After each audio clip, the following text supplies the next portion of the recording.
Looks like we got a new friend!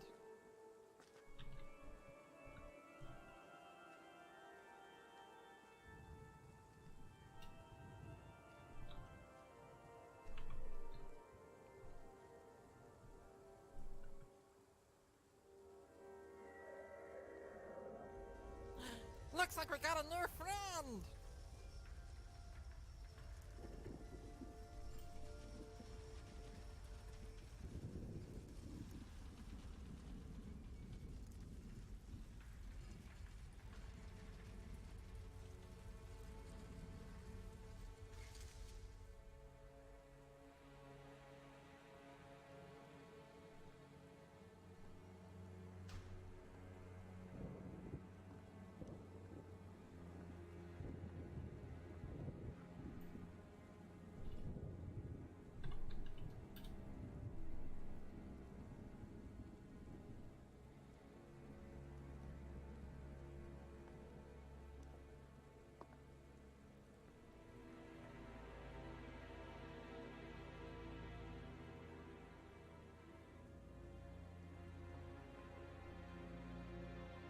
Let's party! Don't you dare use the word party as a verb in this shop!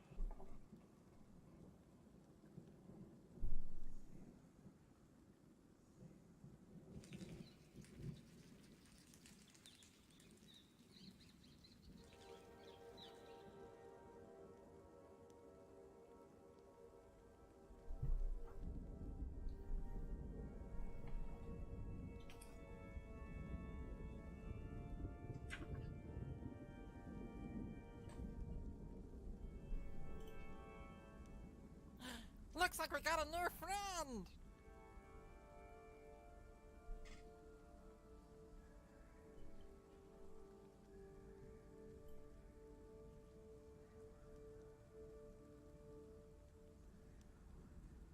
I am the ancient.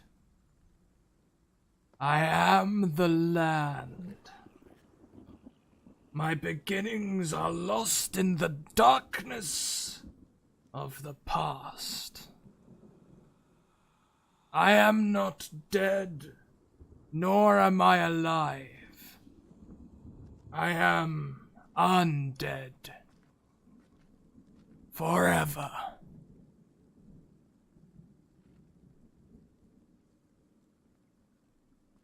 Welcome, everyone, to the Curse of Strahd.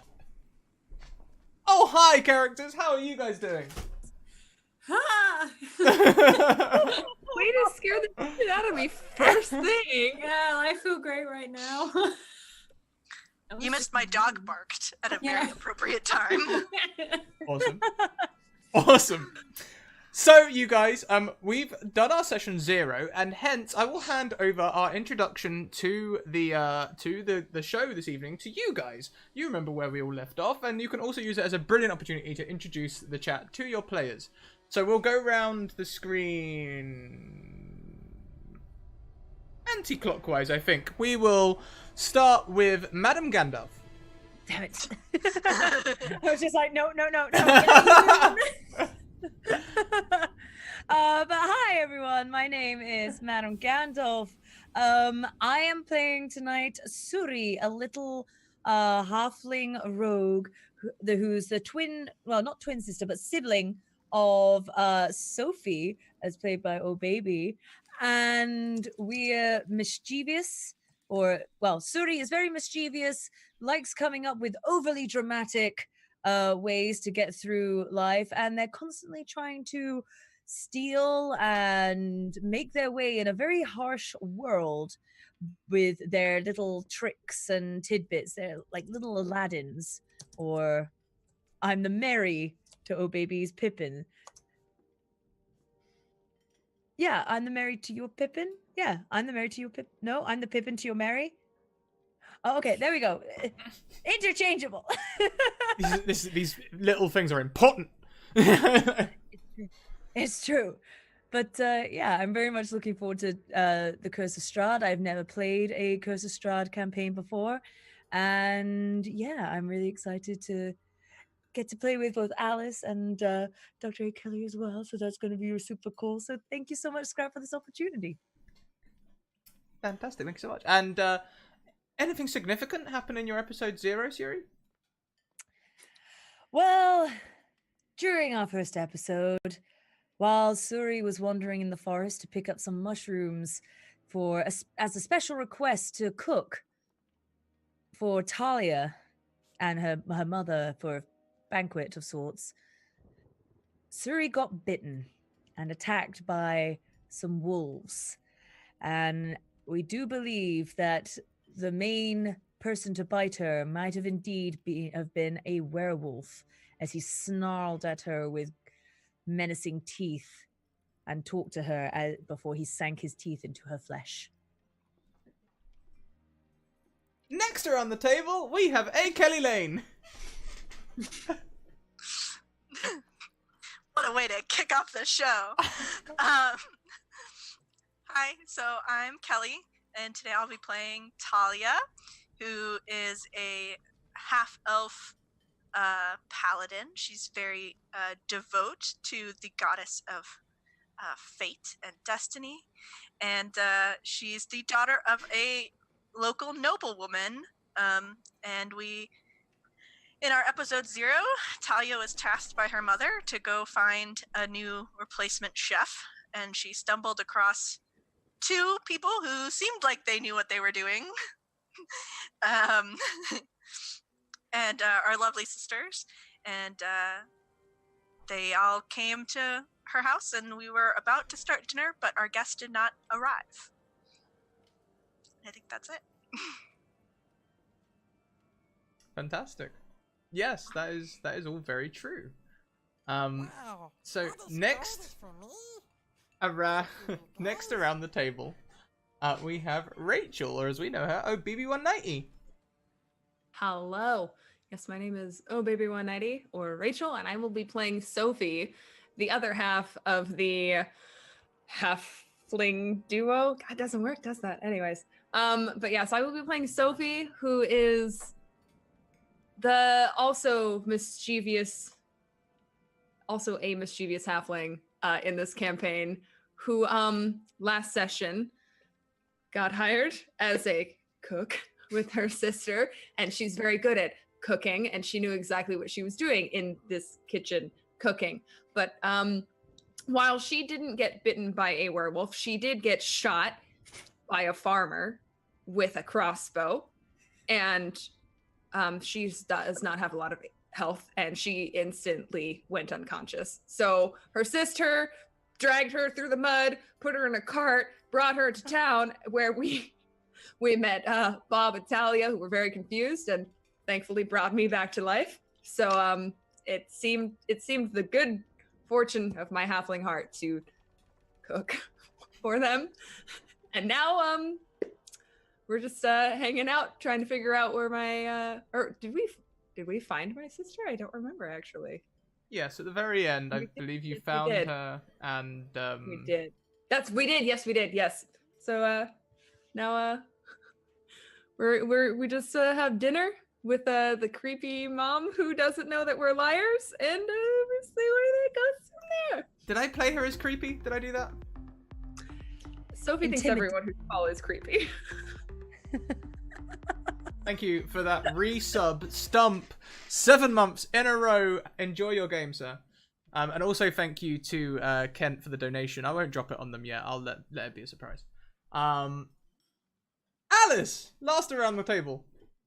Hi, yeah. I haven't played Curse of Strahd and specifically not read anything about Curse of Strahd, so that when I come into this, it will be all a shock, which it's going to be regardless. I am playing Bob. He or she, I don't think Bob knows, is a changeling, and suspicious of everyone and everything. They are effectively a bodyguard to Talia. Was hired by Talia's mum because of how suspicious he was, and she thought that they'd probably spot something if anyone was going to. They can be quite blunt, but he was very confused last week by these 2 halflings that I think he carried a lot, sort of slung them over his shoulder and tried to sort them out, did whatever he was told with them. And again, while staring very suspiciously, watched them enter the kitchen or leave to pick mushrooms.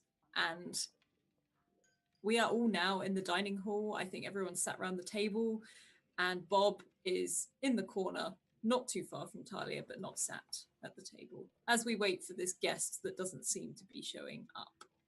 Yes, it's been long enough that your mother, Talia, invite the servants to dine with us. We'll dine without them. It seems our guests are not coming. She just kind of waves them over. Come on, come on. I said it was okay.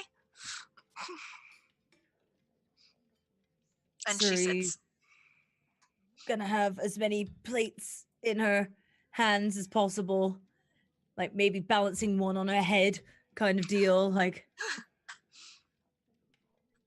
Soup. Soup was the order of the day. That was what was on the cookbook open to you. Um, bugger. I'm not picking it up if you drop it. Don't you dare drop it. I'm not the one with the butterfingers. Hey, that was one time. Walk, go, just get out there. I still have a scar from that time. I still have a I'm scar. gonna give you another one. Go. Bob squints a little more in their direction. Shut up. Yes. Don't forget to smile.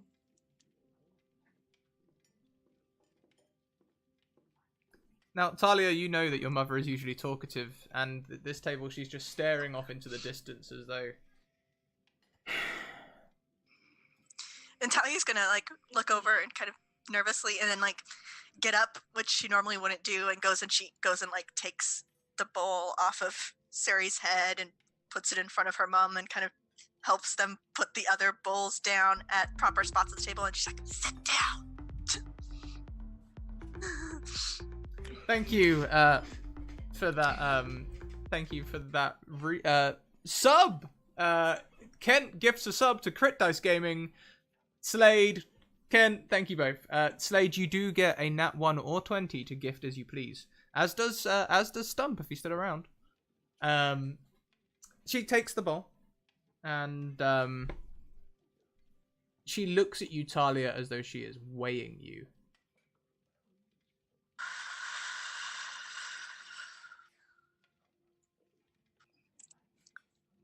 Yes, Mother? Did you have a good day today? Yes, Mother. We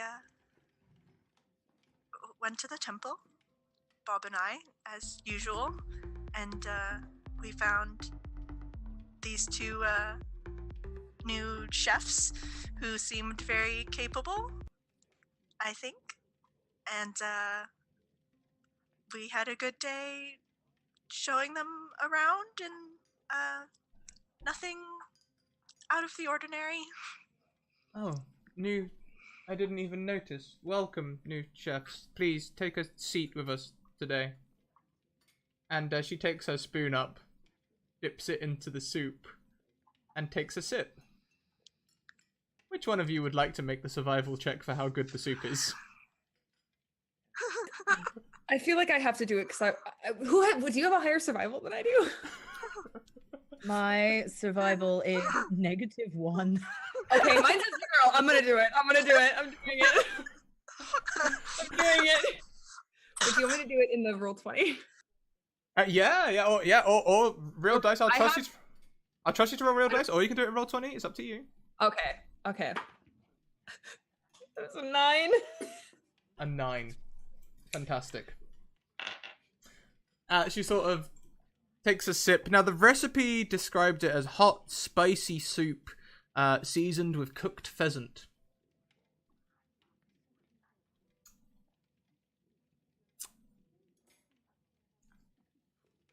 Perhaps not your best dish, but it's very Looks like we got a new friend. filling.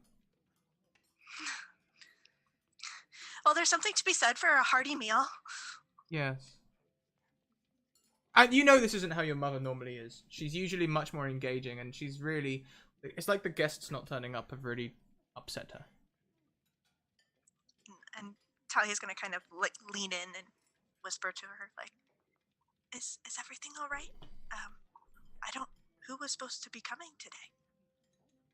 I don't remember anyone on the schedule." She looks at you again for a long moment. Perhaps it's time I gave you some responsibility, Talia. And Talia's gonna just Looks kind like of we got a new nod. friend. She doesn't want to say the wrong thing right now. And she looks at Bob like,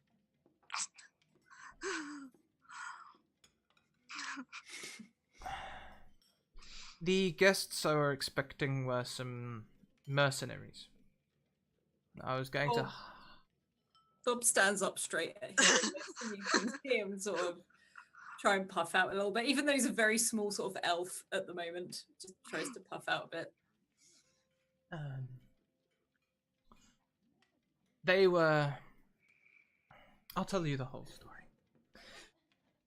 There's some new travelers, wayward vagrants. They seemed harmless at first, but I've had reports that they've been harassing townsfolk and other visitors as they come and go, demanding money and wine. They've been threatening to put hexes on anyone who doesn't pay up. Yesterday, I ordered the town's guard to go and scare them away, but they couldn't get the job done. When they returned, they spoke about them sympathetically. I suspect they had been charmed magically. I would like to avoid an armed conflict, but I also cannot tolerate troublemakers on the borders of our town. So, I would like you to deliver this message to the townsfolk. Don't you dare use the word party as a verb in this shop! If they don't leave before dawn, I'll burn all their wagons to the ground.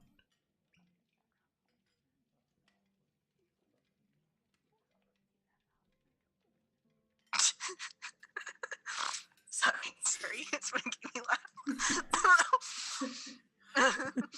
She's just gonna be like really like wide-eyed, like eating her soup, just like, oh. I think that can be done, Mother. I can set out in the morning if you want. Or I can go right now and we can get it taken care of tonight. Evening would be best. I would like them gone by the morning. Um, If they are charming people, I fear it's a matter of time before they turn enough that we maybe even have an uprising. all right, I'll take care of it. And she looks at Bob and is just like, obviously Bob will come along. But she turns to the other two that are sitting nervously eating. Be like, you guys did so well today fending off those beasties. Would you like to come along? I can provide a generous tip. And Bob leans into Talia, just sort of walks over and he says, I don't know if you remember, but they both almost died today. I wouldn't say they were. And he sort of looks over at them and says, good at this. And Talia leans back and kind of whispers, or she thinks she's whispering. She's like, Bob, you know, the town people don't always look at me normally because of who I am. Maybe having some more local faces might help. These ones? Do you have anybody else in mind? Well, I can change into whoever you want. I'm just saying, you've gone for two very interesting characters. At the very least, they'll be entertaining. Anything you say. And he just sort of does like almost like a nod of the head and about, and he just steps back and just looks over at the halflings. So thank you very much to Kent, who donated a sub to Crit Dice Gaming, who gives a nat 1 to Alex. And thank you very much to Charlie, who got gifted a sub by Potato Hollow. I think that's a 26th sub gift. And he gives a nat Looks like we got a 20 new to friend. A. Kelly Lane.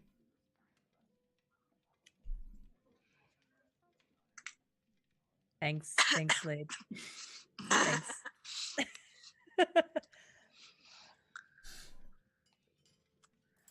Suri's going to lean over to Sophie at this point of like, are we getting hired for another job? Okay, I already had like a really hard time with the soup. Like a really hard time. And these are like bandits at nighttime. Is this a good idea? I mean, we generally are the bandits at nighttime. Does Bob hear any of this? Like, are you actually whispering this thing, or is it like just out of curiosity? Like stage whisper, just like, this is It's we generally are. Hey, guys! Okay.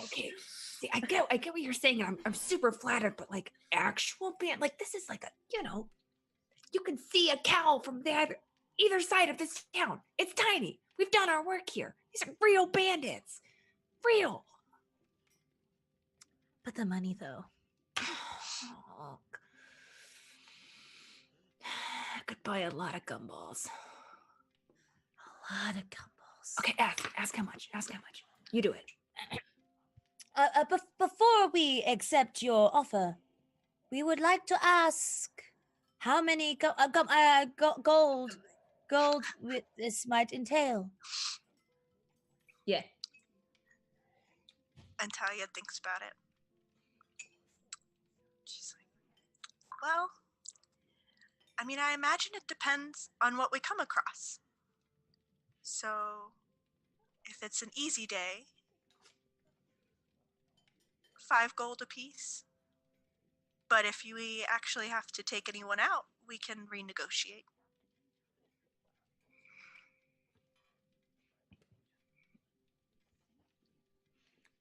This should be conflict-free. Put some perspective on it, there's 100 coppers in a gold piece. Generally, an ale is about 2 or 3 coppers.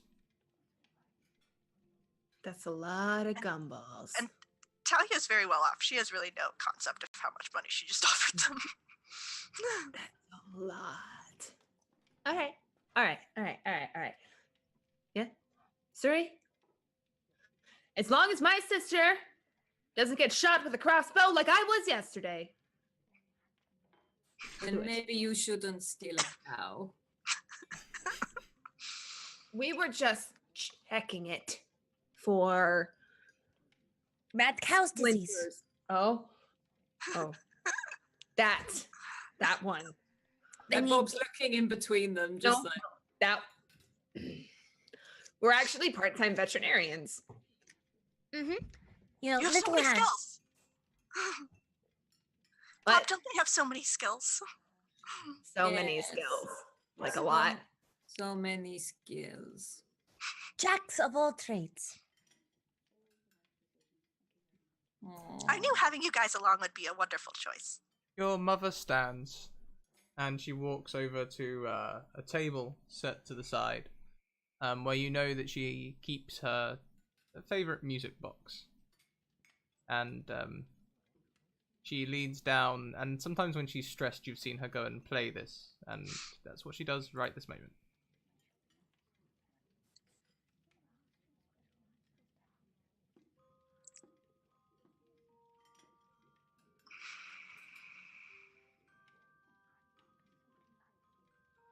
Well, it seems like we have a happy crew here. Mother, is everything all right? Can we? I feel like we should leave soon. Just kind of waits to see if her mother says anything else. Her mother, like, just nods. Be safe, Talia. I expect to see you back here soon. Do not fall for their wiles. You know the goddess will provide. Of course. She has provided me with this lovely crew in front of me. And she stands and kind of straightens her clothes and like motions everyone to come get ready with her. Do me proud, Talia. Do me proud. I will, Mother. I will.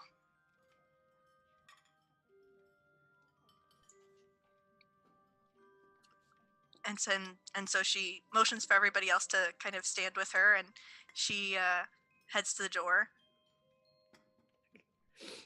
As Sophie stands up, she's gonna like pick up her drink and just like drink it, and then walk by Suri's drink and pick that one up too, and just be like, and put it down and hurry over to the entrance. Right. So where are we going? And Bob just like turns and looks briefly. He's like, just follow her, and points at Talia, sort of straightening themselves out. And I'm guessing, is there like a fair, like almost like a uniform for the house for people who are, I know I'm acting like a bodyguard type thing, but maybe something maybe the guards wear or something, but I'm assuming he's dressed quite smartly.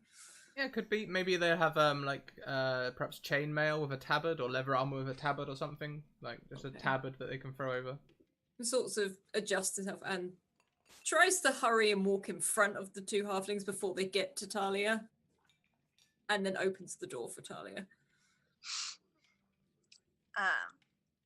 And Talia will kind of like gracefully sweep across the entrance to the door, and I imagine that she's heading to some kind of like small antechamber. This is kind of the first time her mother has ever suggested she do anything dangerous, so she's gonna kind of go in for bear. And so she's gonna make sure that she's kind of in trousers and tunic and has her weapons and is ready to go. And I imagine that this kind of new look would be surprising to everyone but Bob, who has only seen her kind of in like noble women's clothes.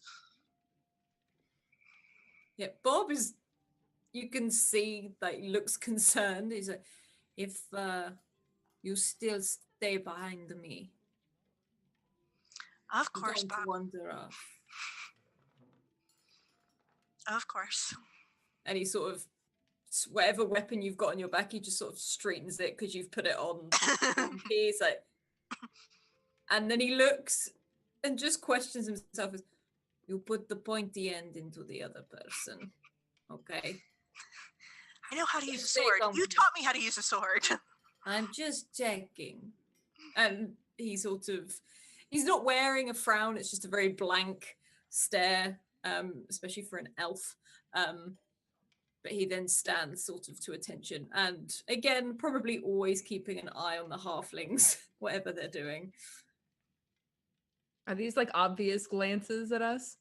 Oh yeah, like he's not subtle There's at no all. subtlety at He probably couldn't do it if he wanted to. Wonderful. Okay. It's not Suspicion runs necessarily, deep. yeah, it's not like an angry stare. It's just like he's just observing. I think we're growing on him. Good. Definitely. So, are we kind of in town? Are we outside of town? Do we have to go to town? Well, you would be you'd be fairly near to the city walls. You know, it's about a half an hour's, maybe to an hour's walk along the wall to get to the gate, and your mother described them to be outside in a nearby forest, hanging around the road, entering and exiting your town. What was your town name again? I thought we were just outside of Waterdeep. I'll do.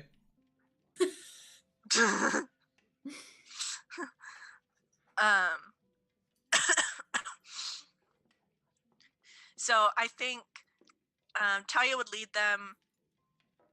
I mean, it makes sense if they're kind of harassing people right on their way into the gates that they would head toward the gate and kind of start there and fan out.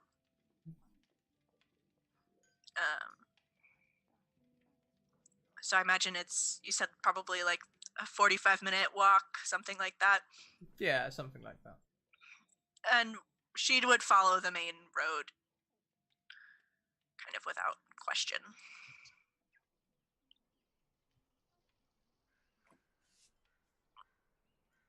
Bob will stay close behind her. Again, just looking around constantly. And he just leans down. He's like, remember to be aware of everything and everyone. Oh, Bob. Well, keep a watchful eye open. Yeah, I agree with this. Ahead of you, as the evening grows darker, you can see about a dozen men and women gathered around a crackling bonfire. They're in good spirits, singing and dancing. As 3 barrel-topped wagons are parked at odd angles in sort of a triangle, and they have horses tied to a nearby tree. The horses wear bright coats with bangles and tassels. The wagons are brightly painted in all sorts of colours. Reds, golds, greens, and the people themselves also are in bright colours. Don't you dare use the word party as a verb in this shop! Do you want me to go over there? You're better at noticing things than I am. Maybe you can go scope them out, Bob. Scope them out. And he sort of takes off his tabard. And he sort of shifts a little bit, shakes, and you can see fur start to sprout out and long ears as he slowly becomes a tabaxi and falls on it. He's like, I'll be right back. And he just starts creeping his way around just to get a better view of things. Yeah, you just see. What does your friend just do? It's just Bob. Oh no. That's. Oh, sorry. What are we gonna do? What are we getting into? I don't know. Apparently it's just Bob, but Bob is being weird. Wicked weird. That is weird. That is not just a Bob being a Bob thing. I've met Bobs before, and they don't do that. That is not a typical Bob type of activity. No. And Talia tries to calm them and be like, Bob is a changeling. What? However, yes. However, sorry. Sorry. That needs to go in chat. Everyone needs to see that. I Hashtag Bobcat. I'm a bobcat. Sorry, my dog became concerned about me when I started laughing. There you go, bobcat. I completely lost my train of thought when that popped up. And so Talia tries to calm them down and just be like, Bob is a changeling, but they usually stay in elf form. They fit in well. It makes them very useful. But don't worry, they mean no harm. Yeah, And sure. she's just kind of like, this is so normal to her. She's seen Bob do this so many times. It's kind of like, whatever. Okay. It's very useful. Yeah. Okay. She's gonna take a couple steps back and stand behind Suri, just be like, Suri's like trying to stand behind her, so it's kind of just this odd shuffle. You're both just backing up. Like. And Talia's gonna like reach out to like grab one of them and like pull whoever's in front back up closer. Yeah, I'm literally just slinking off towards the crowd. If there's grass, he's like commando, like, shuffling through the grass to get as close as possible. That would have kept me alive earlier. really helpful. So as you get closer, you can hear the campsite fire burning and also the sounds of merriment. Can I hear them say anything? They're just singing, talking. Do they look like hostile in any way? Do they have, you know? No, Okay. they look like they're drinking, having fun. If I can, is there anyone that sat slightly to the back of the campfire or anything like that? Yeah, there's one person enjoying his wineskin off to against a barrel to the side. Okay, I will look. I will creep over to him and just stare at him for a brief second. I don't know if he sees me or not, but then I'm just gonna have a quick like shudder again, and all the fur disappears, and I become the guy sat by the barrel, and I pick up his bottle and thank you, and I walk over and sit on a log by the fire. He scrambles away from you, jumps over the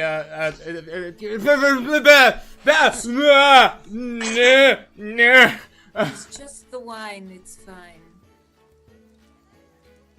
And is he drunk? Like drunk? He stumbled into the crowd, and Okay. one of the other men walks forward. He rests a hand on his shoulder and says, "Calm yourself, Vladimir. Calm yourself. Stranger, my name is Stanimir. How can we help you this evening?" I shift again, straight away into the guy who's talking to me.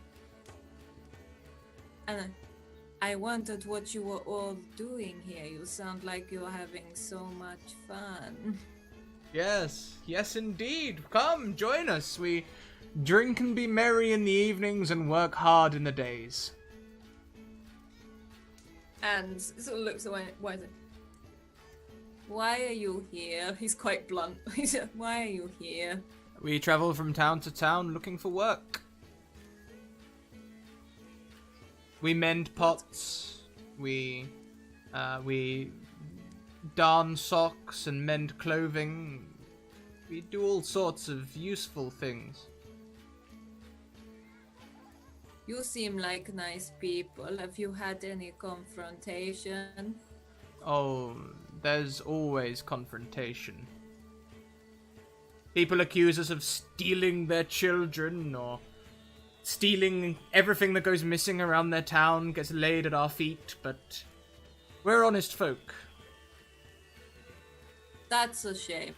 And I just turn away from him, drop the bottle, become a tabaxi once more, and start slinking back off towards the rest of them.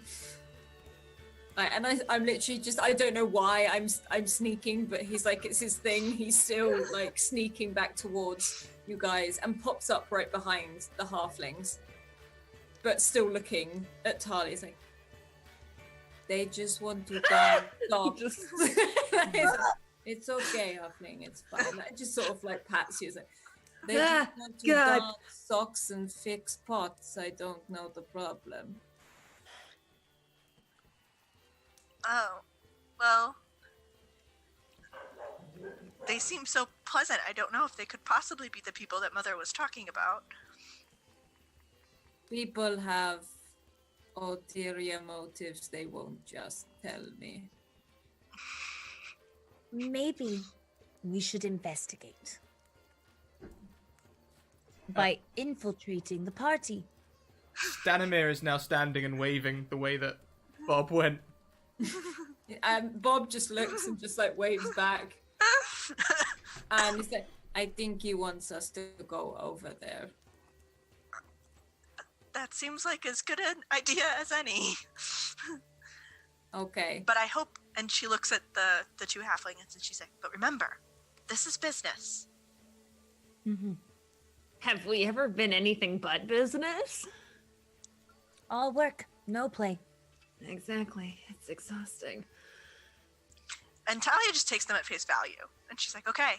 Bob is watching you go. Like he sort of hunches still in like tabaxi form, like heckles up a little Here it bit. comes. And is Nobody like, just goes. yeah, just And Talia just reminds them one more as they're getting closer, she just clerks back and reminds them one more time. She's like, remember, if we don't deliver the message, you don't get the money. All she's got.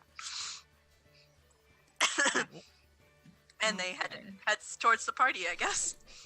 Come, my friends, join us. Drink, be merry. Don't mind if I do. And Suri's just gonna grab the nearest like ale or whatever at hand and just. Grab me one. Grab me one. Yeah, you can both grab some drinks. He's free with his liquor. Bob will go back to the man he first changed into and take back the wine again, just the bottle, and go and sit down and look to Talia and just pat next to like the log that she's on. This is a most peculiar skill your associate has. Weird, right? Should say that, yes. Bob looks at Talia and says, is it weird? It's definitely unusual. It's I don't know super if anyone else. Is it bad? I don't think it's bad. You've been so Okay. helpful. Tell me, friends, the hour is late. No one comes to get pots fixed or asks us questions why we are here this late. What brings you to our little camp? Well, we're looking for some people who have been causing trouble in town. Same story as always. What do you mean? Everyone accuses us of causing trouble. I didn't say we were looking for you. I just said we were looking for people causing trouble.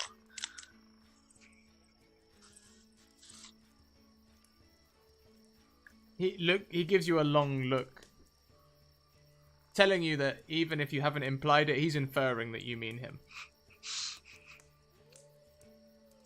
Have you been causing trouble that we should be worried about? No, but the rumors follow us wherever we go. People call us tinkers or Hexers? hexers, spies, all sorts. Bob is really staring at each individual, whether just if he can see if there's an awkward twitch or someone that's just not behaving right. Are you insight checking him? Yeah, if that's... Yeah, sure. Give me that insight check. Did I actually give myself good insight check? No, I did not. 12. I suspect everyone, but I'm crap at it. Like... On a 12, it's difficult to read him, but you feel as though there may be some truth to the lies. What, to the fact that people have been accusing them? Yeah, you feel as though maybe they have been, stealing things here and there. I mean, who wouldn't? They're alone on the road, right?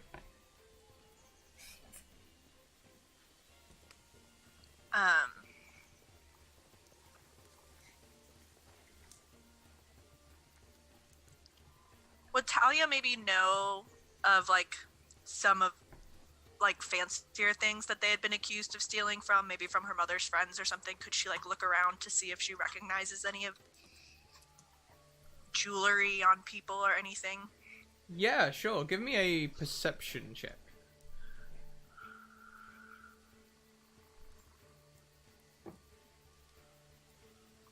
12.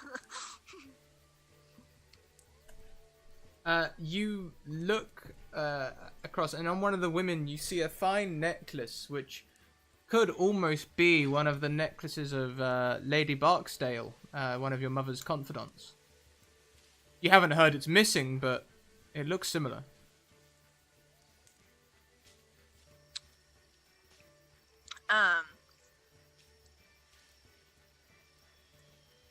And while Talia's not super good at people and she's overly trusting, she believes her eyes, and so she's somewhat more convinced that they might be who we're looking for. And she says, well,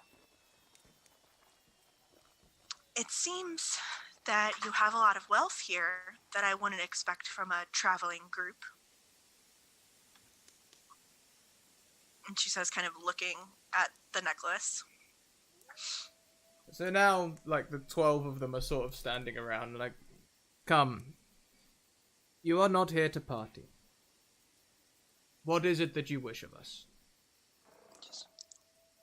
Well, we were sent to deliver a message. We mean no ill will, Looks but like we got a new you friend. have made the people of town very nervous.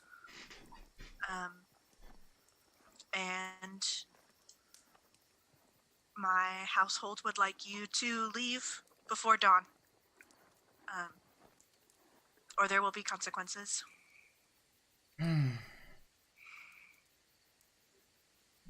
Don't worry, we don't wish to make enemies of the lady.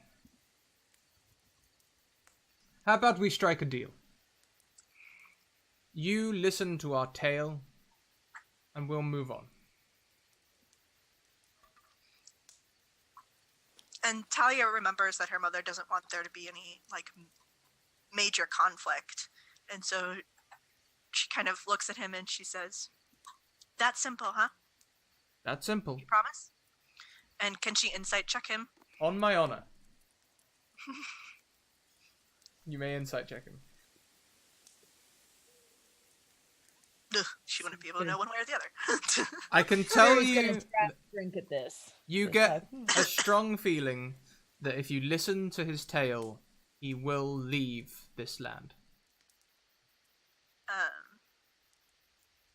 So she's going to kind of look around at the rest of the crew and see that everybody seems settled. And she'll kind of take her spot by Bob and kind of straighten her clothes and cross her legs and all right, we'll listen. Stanimir takes a long swig from his wine bottle and spits on the fireplace. The flames erupt, going from orange to green. And a little sparkle at the top.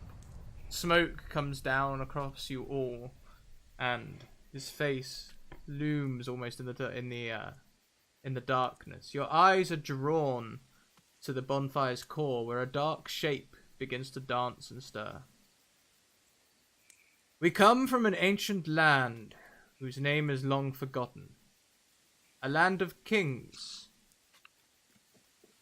Our enemies forced us from our homes, and now we wander the lost roads. The dark shape in the fire takes the form of a man being knocked from his horse, a spear piercing his side.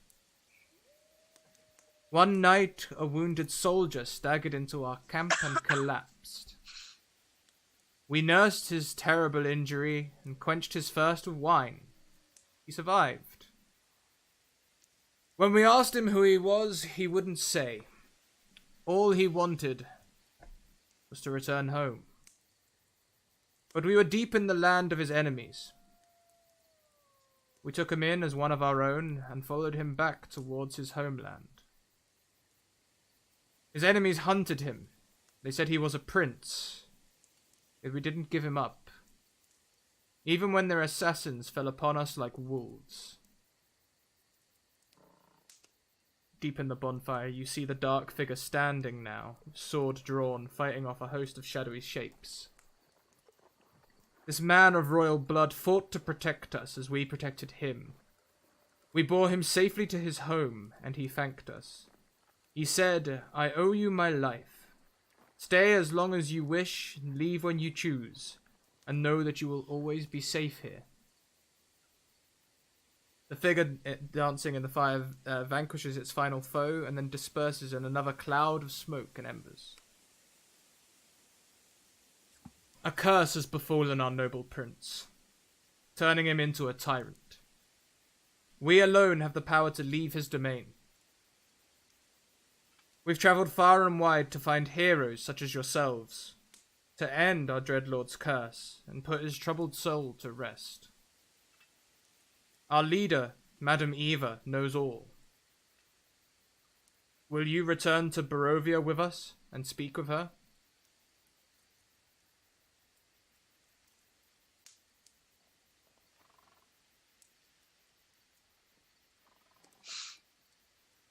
was a great story. Thank That you. was super colorful. How you do that thing with the fire? Yeah, that was really cool. Is that like chalk or something? Yeah, this isn't Yeah, actually our mom wine. could It's have a really.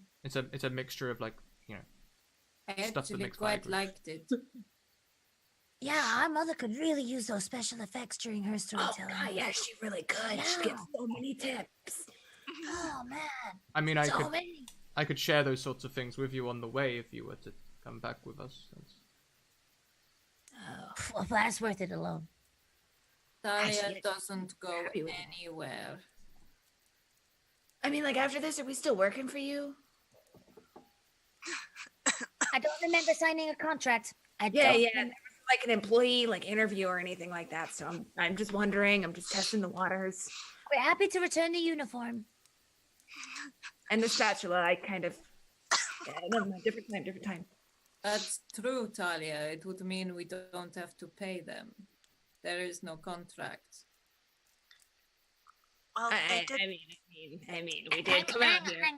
Yeah. There's something to us, Bob. Bob. Hey, Bob. They, Not that they- weird, Bob. Not that weird. I don't. Bob, they You're did fine. help us deliver the message. As the fire settles, could Suri and Sophie both roll me a wild magic surge, please? That would be on our homebrew table, which currently has 436 entries. Oh gosh. Just as a weird like How do thing, we? I'm using a halfling's haversack of dice. So I'm gonna try my first halfling dice today. So we just roll So a hopefully- D20. I'd like you to roll a 1d 436. I'll do that over here. 436. 436.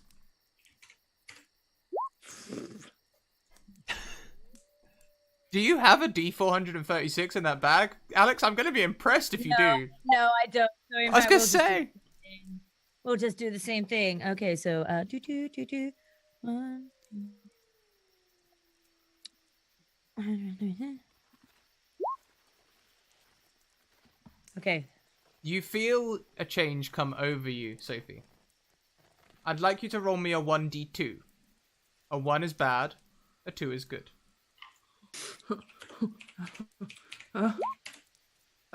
Wait, I forgot the thing. Sorry. You grow in height. You grow about a foot to just about qualify as the next size increment. And she thought I was weird. Oh, what was in that fire? Did I? Oh, wait, was it the ale? Siri, look at this! Look at her! Look at me! Look at my legs! That's not fair. No, I really am the big sister. Do they all do that? Is this a normal? Not just me. I'm super special. Yeah. Alex, could you please roll me a 1d3 and please assign your teammates a number before you do? Oh, Oh, okay. All right. I'm gonna go with Talia number 1, Bob number 2, Sophie number 3.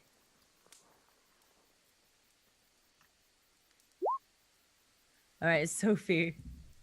Both you and Sophie get a nat 20. Ah. I thought I was just gonna like take Sophie's high away again. This is the most positive set of wild magic surges I've seen yet. Isn't it great? Wild magic surges are great, right? So, you're back to the scene. Wait, You're what's happening? trying to be convinced.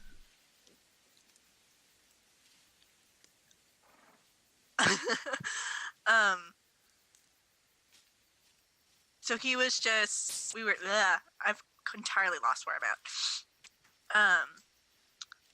So you want us to go with you? Bob, Why? think of the adventure. Think of the danger. But I could finally get out of that house. We could go other places. If you want to But- go somewhere else, tell me. The goddess wouldn't have sent us here today to meet them. If there wasn't a plan, this must be. Not everything is down to your goddess. I'm sorry, okay? It's just that. I need fate to brought keep us you here. alive. Fate Well- didn't do anything. Fate did. Well, then you have to come with me. Fate did shit. Your mother sent us a letter to go and speak to these people. We will never agree on this. I can't stop you from going. No, you can't. No. And you'll be right there with me. And everything will be fine. And you will do what I say in dangerous situations. I will take your advice with great sincerity. So you'll do what I say in dangerous situations. Is that the only way you'll let me go? Yes. Like he takes a long pause. I think said yes. It is my duty to protect you.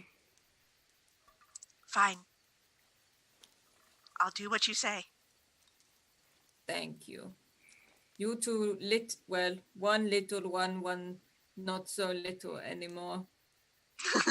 Are you coming too? I still don't really want to go, but Talia seems to think it's a good idea. We get to learn the magic thing, like the fire thing. That's not Yes, she's- mine. She looks over at the dude. Huh? Oh, I can teach you the magic thing. Yes, Oh. I'll teach you on the way. It will take until morning to get to Barovia. But you'll teach us the fire thing. I'll teach you the fire thing.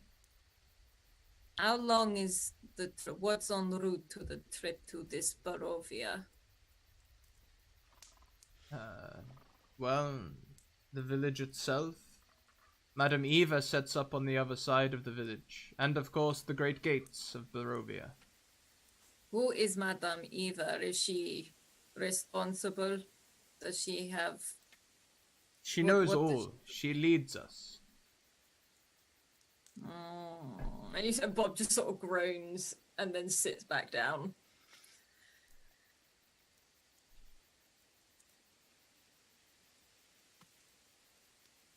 Just do whatever you want. And he's sort of like almost waving to Talia.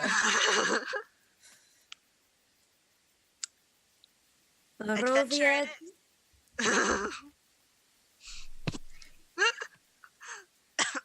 Oh god, I'm going to regret this so much. She just kind of pats Bob on the shoulder. He Would can't it be help the but he can't help but purr a little bit when you do that because he's still in like tabaxi form and he's like you've got just the right bit behind the shoulder. Like, okay, fine, we're going. It's fine. We're going now. If we're going now. Okay. He starts getting everyone together, ready. They begin gathering the carts ready for travel, and they put. I've forgotten what it's called when you put out a campfire suddenly. Douse. They douse the campfire. Thank you, and they get the carriages moving without much further ado.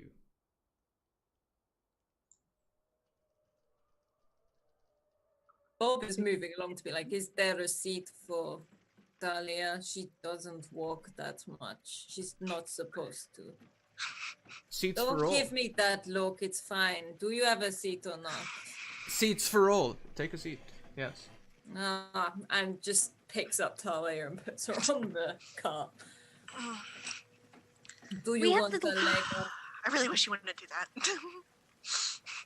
Do you want the leg up, little ones? Oh no, I got this. Hold on. Oh yes, you're okay now. What about you? Jump into it. Also, little one. No one top. It's okay. It's not a problem. It's cute. It's like it just sort of picks you up and puts you next to Talia. And she's gonna sit down, like kind of frustratedly, like staring at her suddenly weirdly taller, like sister. It's not my fault. I didn't do it. You drank the same ale as me. Maybe it just works better for me. Hey, sorry. Sorry. No, Hey, fire dude, can we like make her tall or so? She's not gonna talk to me ever again. This is kind of a problem. That was not me. Okay, sorry, we'll figure it out. Okay, we'll find. Please. Okay, what do you want? I'll give you whatever you want. You want to make? I want 3 of your crumbles. These things are weird. 1.5. Deal. Okay. Do you want to see what you would look like tall? Is that what it is? A little bit. I mean, these legs, they only go so far. This Okay. torso, it only can show so much. Okay. And like, he comes and sits in front of you and starts to shake again, and it's almost like a wave, so it melts over and you can see yourself, obviously taller because there's no size difference, but just sits opposite you. Goes, is that better? Oh, whoa, that's weird. I mean, I can try to change the voice. I say. Is that better? Is that something that you like Whoa! This is what you would look like tall. I am so pretty. Look at that. Look at that. Look at those legs. That's amazing. See? Good legs. I sort of stand up, put my arms out, and just turn around and say, Is this better? Is this what you wanted to see? You wouldn't even have to go to a tailor. Like, none of that special order stuff. None of it. Right? Imagine the amount we're gonna save on hemming. Oh my God! Okay, are we done now? You done? and then just sort of folds back into himself, and she sort of becomes the elf with the long dark hair again. It's like, still the same grumpy voice. Like, I thought you would like that.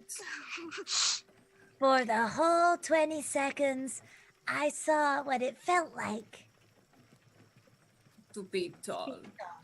Wow. I was In fact, living you my were best taller life. than her, so. Thank you, you guys. That was very nice of you, Bob. So, Charlie donates, let's make Shuri tall, but she donated the amount for a wild magic surge. Is that what you want, Charlie? You want Shuri to have another wild magic surge? Yeah, how specific is this? As we go, Shuri, you're suddenly reminded of the pain in your shoulder.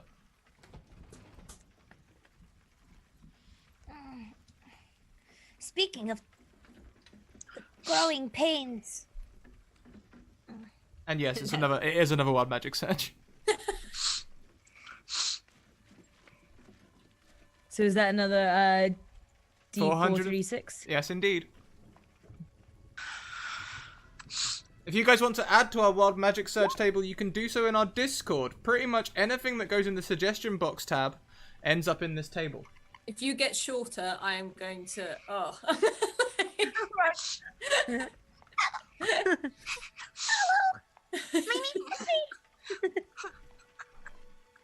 It is, isn't it? Scrat's already laughing. Scrat's already laughing. No, What's going on? no, it's fine. It plays in perfectly with Kent's donation from earlier. Oh, Mist suddenly engulfs the cart. It permeates everything as though the cloth around you is no protection. Suddenly, you can't see your hand but an inch from your face as the mist obscures all. Talia, can you hear me? And he's just like, Three. And Talia's gonna like stick her arm out and pat Bob and be like, I'm right here. She kind of grabs his clothes. He just grabs you with both hands. He's like, don't I'm here. move. And then you hear him just like slowly pull his rapier out of his. He's like, The mist vanishes as though it had never been. But you are no longer near Waterdeep. You are heading south along the tradeway, but this looks nothing like it. Black pools of water stand like dark mirrors around this muddy roadway. Giant trees loom on both sides of the road, their branches clawing at the tendrils of mist retracting. On the cart, you can see Talia and Bob sitting normally. However, Sophie and Shuri are nowhere to be seen. Thank you for that donation earlier, Ken. It's about to come into play. Okay. Now, we definitely came through here with 2 halflings. Well, a halfling and a 3/4ling. Okay. And he just starts like moving some of the material, and like if there's any boxes in the back, he'll just pick them up. Like, hello, I hope I didn't upset them when I became one of them. I didn't mean it. Like it's just sort of shouting down the side of everything.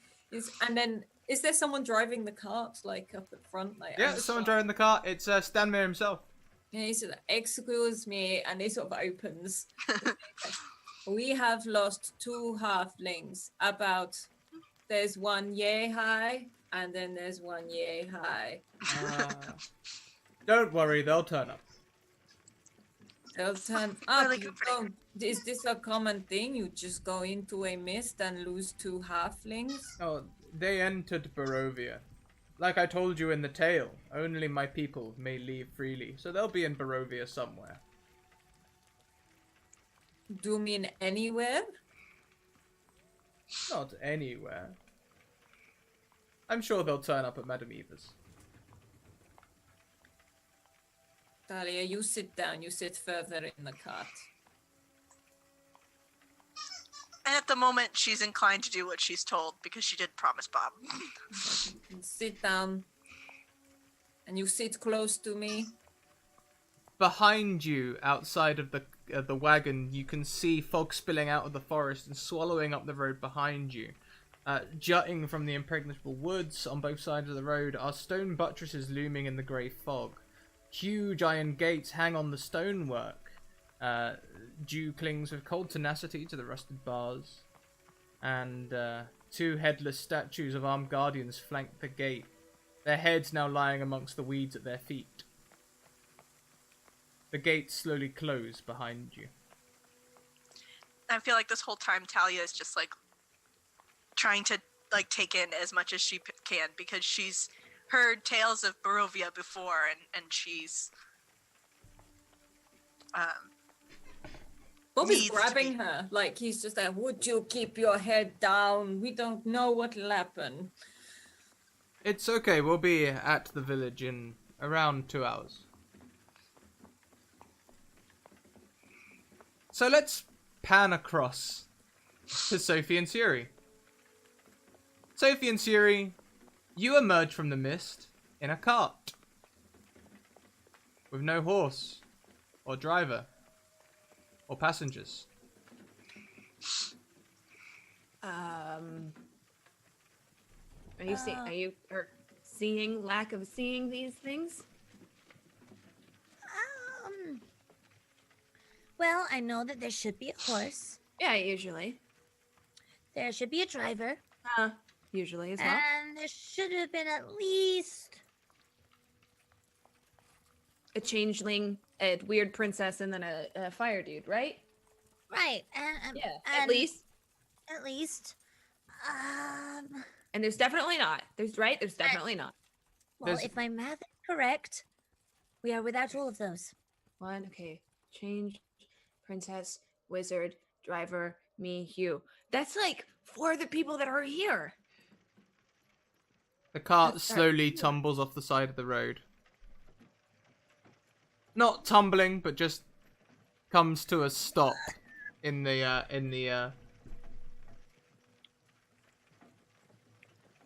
the side.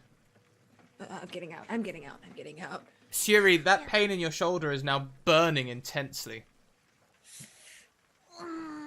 What? I think I slept really funny on this, or, you know, other things, but...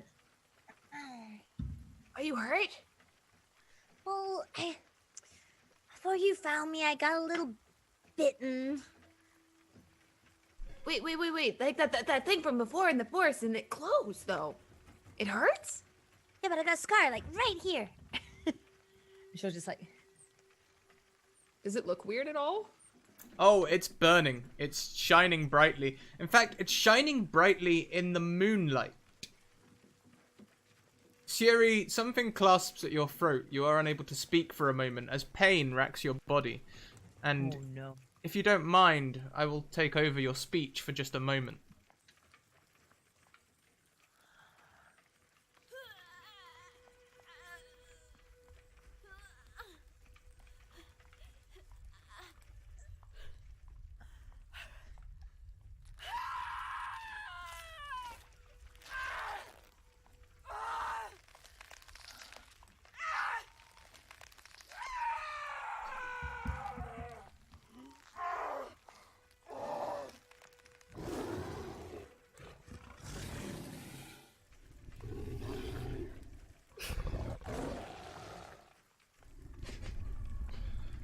Sophie, you stand in front of a werewolf, standing in the moonlight.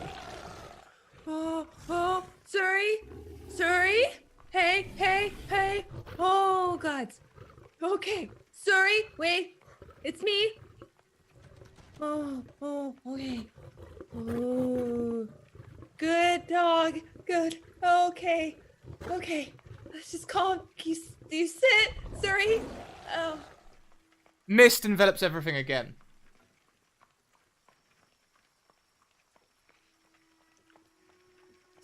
Siri and Sophie, you are erupt from the mist on a cart. The cart has no driver or horse. It's heading down the path.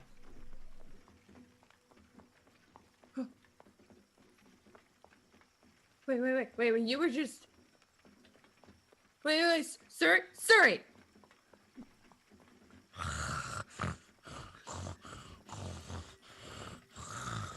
Is she still weird? No, you're back to sorry. You're back to normal sorry. Oh, okay. My bad.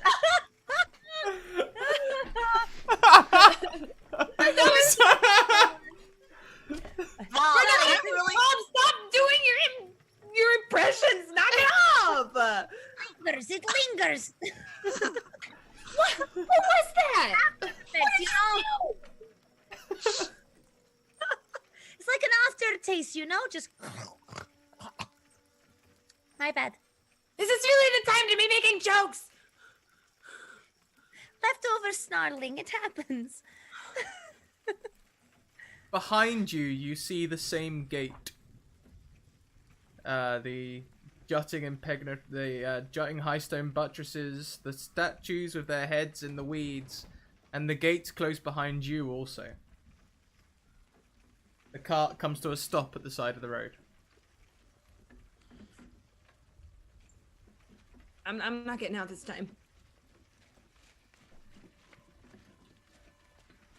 Well, Fine. And Suri will voluntarily jump out first. Well, don't like leave my eyesight though if you're gonna move. well, we gotta find out where we are. We can't just stay here. Maybe the non-horse cart will move again. And Suri's gonna turn to the cart and say, Excuse me, Mr. Cart. If you wouldn't mind just staying here, I would be very appreciative, as I don't want to be lost in the woods alone yet again.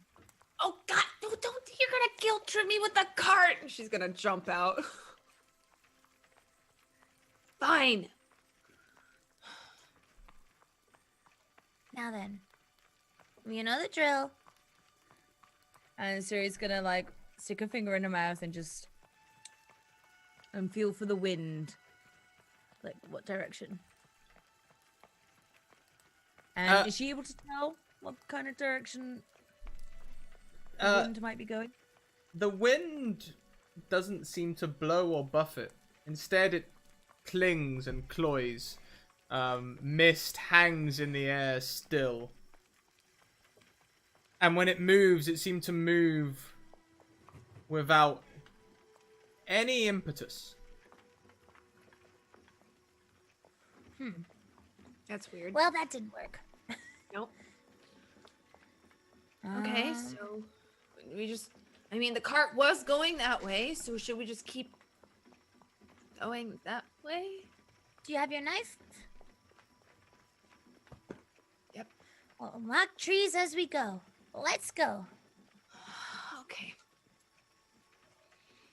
pull out my dagger and mark trees as we go by. Well, there is a road you can follow. Oh, well, follow the road. Yeah, the carts were going along a road. You can continue to follow the road. I imagine them like still marking trees just in Yeah. case. Yeah, nonetheless, just like, okay, to make sure we get back to the cart, back to the cart.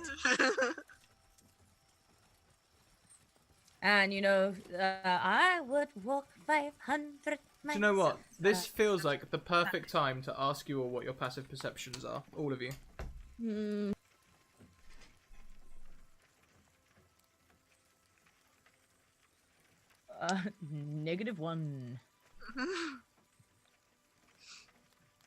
Negative what? No, passive perception. So wisdom is 10 plus your wisdom or perception, your perception score.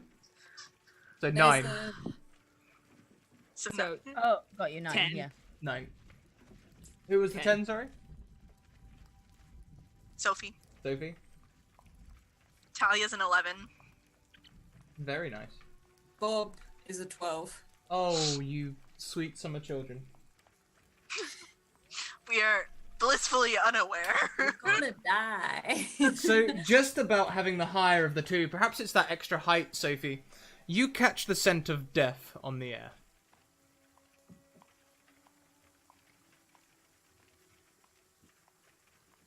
Sorry, you can't just do that without warning me. It's disgusting. Wait, did you actually? Because that's like a little potent for you. I mean, I don't know. Sometimes they slip out and you don't know. Seriously, go ahead. Why are you looking for it? You're not gonna find it. Well, Okay, no, you don't smell that? Do I smell it? You once just pointed out, yes, there is actually a slight breeze, Yuri. The slight breeze is leading off into the woods, and this is almost certainly the smell of if you ever smelt it before, a few weeks old corpse. well, whoever smelt it dealt it. No, But it smells like no. that. You just say death? Yeah, it smells like death. Like. Yeah, I know what death is. Remember, you let me get shot with a crossbow and I was almost there. That was good times. No, it was not a good time. But, well. Suri's gonna try and like sniff her way closer to the smell. And with that, we will pan across to Bob and Talia. Bob and Talia, you guys are on the cart heading towards Barovia. Stanimir assures you your friends will turn up eventually. It's 2 hours. Is there anything you'd like to do in that 2 hours?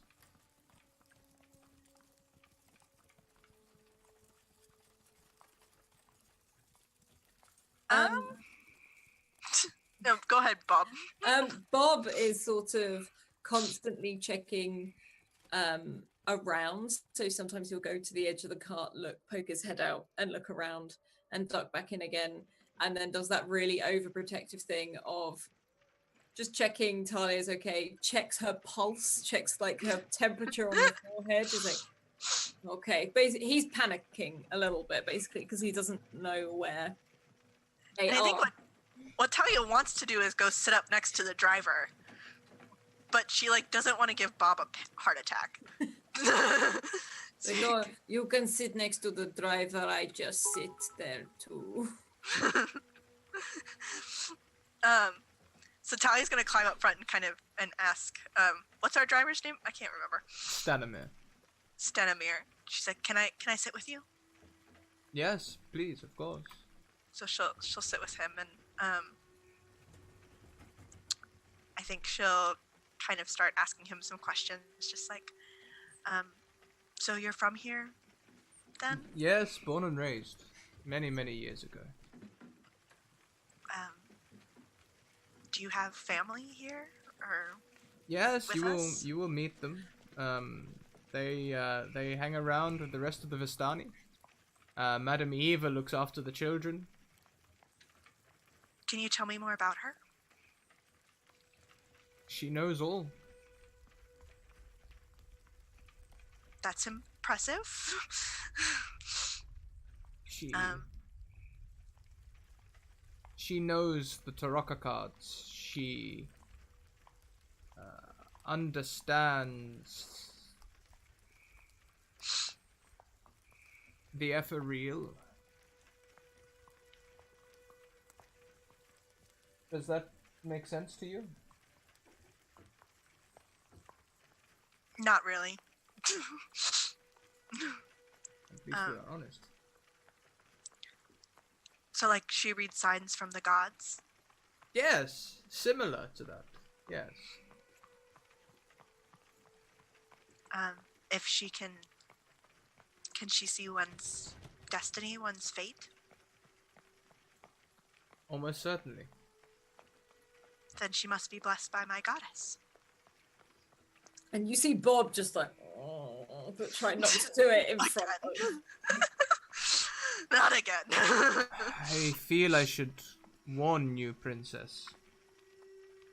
Your goddess may not have so much of a touch on this world. The curse of our Lord is very strong.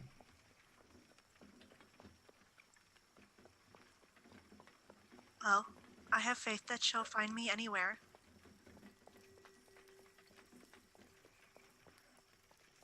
It's good that you keep faith.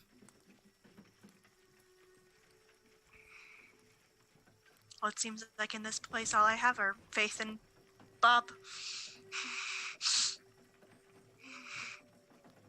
Especially now that our other two friends are missing.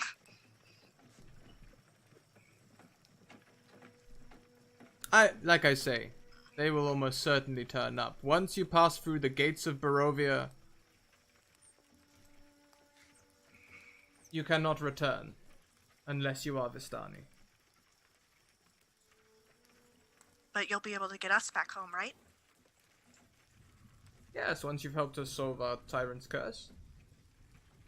Of course. And can you tell me more about him? How he came here? How he came to power? Yeah. I am afraid that I do not know. Madam Eva has all the answers you seek.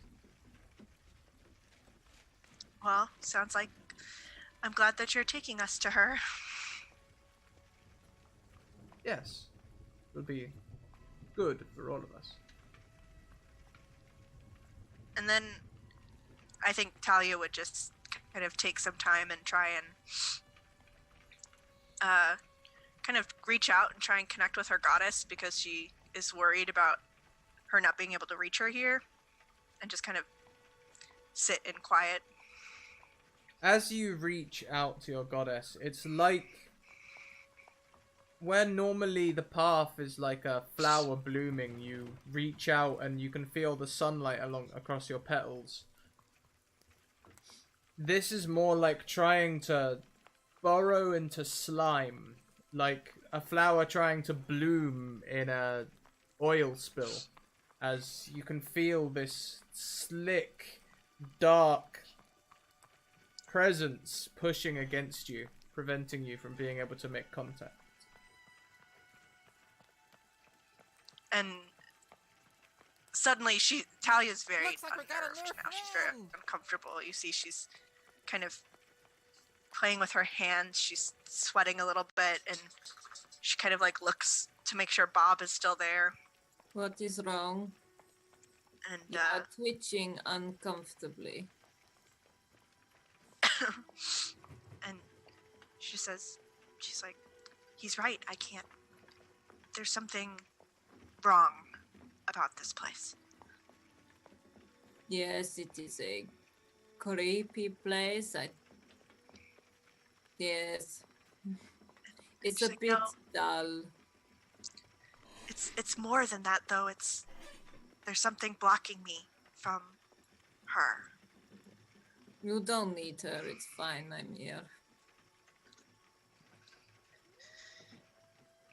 And Talia just kind of sighs, and it doesn't really comfort her, but she knows she's not going to get anywhere. Oh, he with doesn't know how to comfort. He doesn't know how to do that. He's just like, Bob. Yeah.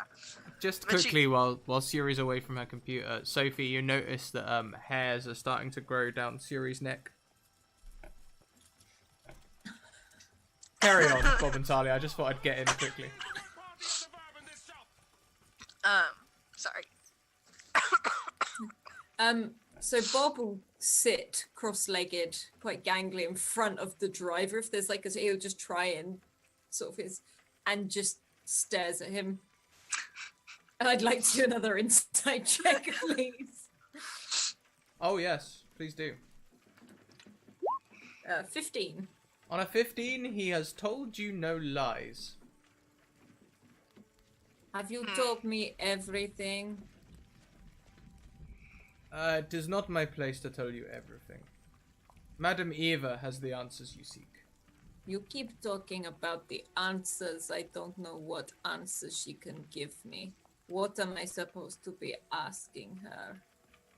She can tell you of the origins of our dread lord in more detail than the tale that I told you.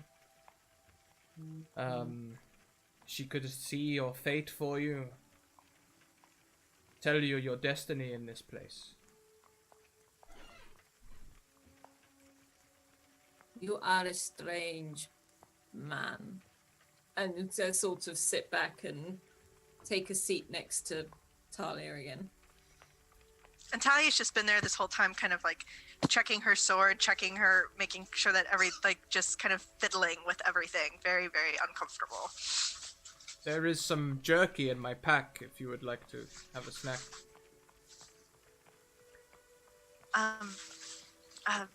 Sure. Yeah, sure. So I will snatch it out of his hand before he does anything, and I will just start sniffing it. And can I tell if it's like do you want not poison, something wrong with it or anything? Survival, perception, investigation, anything you like. You don't yet have any gnats, I'm afraid. No, I know. So sorry, what was it? It was survival or Anything you can make count, really. okay. Oh, this is not good. I got a nat 1. Oh. Looks like we got a new friend. This jerky is almost certainly poisoned. And I sort of keep it back. Okay. You eat it and pass it back to the driver. Confused, Stanimir takes the packet, eats it. And then swipes the packet back again, reaches in himself and starts like sniffing it. And then looks at Talia and just sort of takes a bite himself. It And is. waits for anything to happen. It is both sweet and hot. It is pleasant on your tongue. It's poison. It's not. It's not poison, but yeah. What did you put in it? A little salt. You put in some pepper. No, I mean, did you put a poison in it? Did you put foxgloves in it? What did you put in it? No foxgloves. You boil down the sugar until it begins to caramelize, and then you place the steak down until it boils right down to this hard, tough. It's Okay, nice. okay. This is a pleasant snack. Okay, well, it's disgusting, but she passes it over to Talia, just like, it seems to be fine. And she eats some very politely, just like, oh, Bob. Let's pan back to Suri and Sophie. The foul scent leads you to a human corpse half buried in the underbrush about 15 feet from the road. This young man appears to be a commoner. His muddy clothes are torn and raked with claw marks. Crows have been at the body, which is surrounded by the paw prints. The man has obviously been dead for several days. He holds a crumpled envelope in one hand. You grab it. Really? Really? Fine. Okay. Come on. Let's go. All right, all right. And Damn.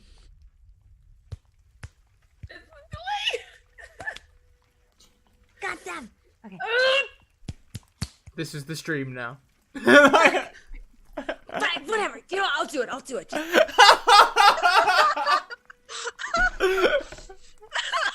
So I can't believe it ended up that way, by the way. Hold my hand. Hold my hand. Just hold my hand. Okay. Just... Well, how about this? And Suri will pinch Sophie's nose so she doesn't have to smell. That's great. Thank you. All right. I appreciate that. I'm just gonna. Okay. Okay. I don't know why I'm holding my breath, but okay. It's just gonna reach down and grab it and pull back up. Yeah, okay, you can take it. The letter has a large wax seal with the letter B. The parchment is worn and flimsy. What do you think the B stands for? But Oh, I don't know. That's a good. Where did he but. say we were? Barovia or something like that? Uh, Oh, I bet it means like beef. Beef is tasty, butts are good. There's also boobs, which we can all say are great. Okay. Off topic. Okay, I'm just gonna. Okay. Oh, I'm gonna open it. Just gonna rip it open. What's it say? You tear the letter as you rip it carelessly.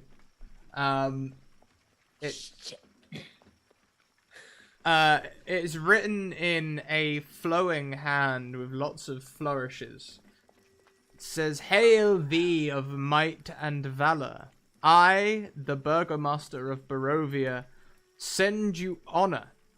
With despair, my adopted daughter, the fair Irina Kolyana, Wow, all this gold is for me? has been these past nights bitten by a vampire.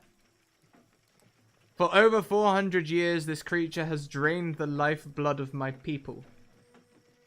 How my dear Irina languishes and dies from an unholy wound caused by this vile beast. He has become too powerful to conquer. So I say to you, give us up for dead, and encircle this land with the symbols of good.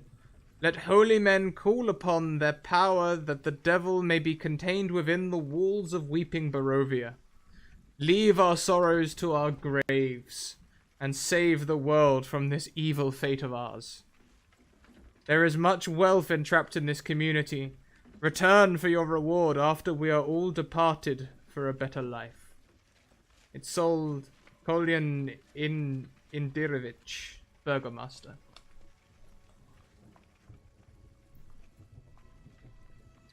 Well,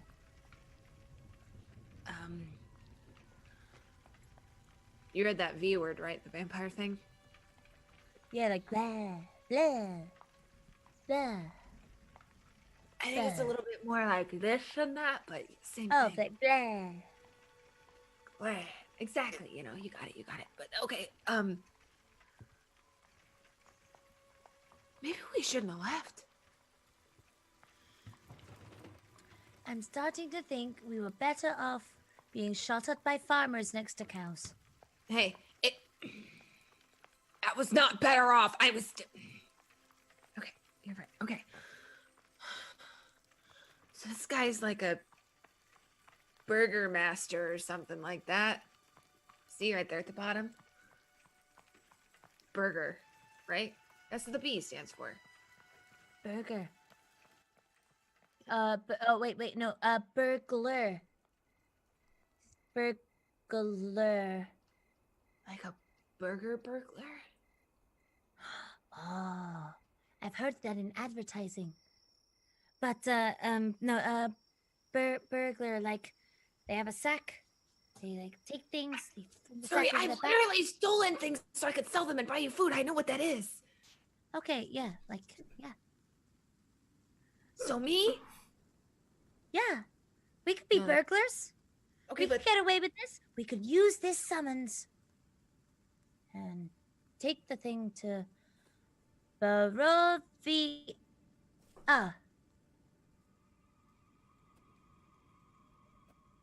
Barovia. I think I know what you're getting at. Maybe. So I'm just gonna roll with it and pretend I understand. Mm-hmm. Okay. Cool. Yeah. So, So we're just gonna. We don't have to bury him, right? Like we didn't do that, so we just kind of leave him. Suri's gonna just kind of kick a little bit of dirt from Do the same thing. bar over him, like Sorry. burying. Sorry, bud. Respect. Requiescant pace. I hear the holy. Oh. That don't sound good. Nope. I think we should go. I think we need to go. Hey, keep walking. Yep. Okay. We're gonna keep walking. And so as Sophie like turns around and just Suri's gonna quickly kick like a couple more, just two more like little bits of dirt, just like okay.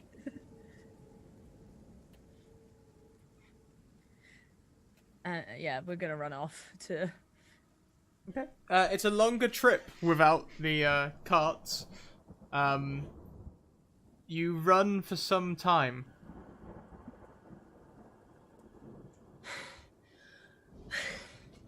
How far away is this Barovia place? Oh no, but I could really use a burger right now. Oh, my legs are tired. Especially now that you got longer legs. Hey, it doesn't help. I'm still tired. You know I don't do the running thing. That's true. Very we well. are very unfit. We really should get to a gym sometime. What's a gym? You know, like that. Remember that guy Jim? He owns like a lot of like workout gear. You know, like he Oh, the guy has with like the rocks. yeah, with the Ah, rocks, and he has the yeah. swords and. He just picks them up and then he puts them down. He picks them up, puts them down. Just all day. It's such a Picks 'em waste up of time. down. Such a waste of time. But he's Such a got waste of time. He does. He's got really good muscles. It's kind of nice to look at. Okay. That's not the time. Not the time. Do you think we need to keep? Maybe we could we'll just walk. We'll just walk and just stay on the trail and don't look back. It's creepy back there. Just don't, because the dead guy is back there. We don't want to think about him. Okay. Okay.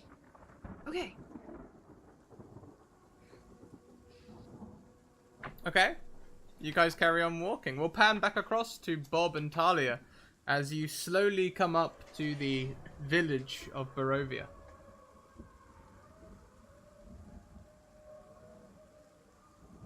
Bob is silent. He's literally he's got he's resting his hand on his rapier and just waiting. And Talia is just kind of trying to like take everything in. She's just looking around everywhere.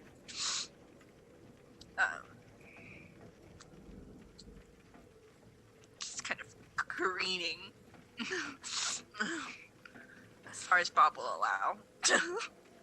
Like as she leans, he will sort of mimic lean with her, and then leans over to the drivers like, "Are we there yet?" We need to go to the other side of the village. We will pass through, not stopping. We will go to the camp on the other side. Okay. Is that where is the camp where Madame Eva is?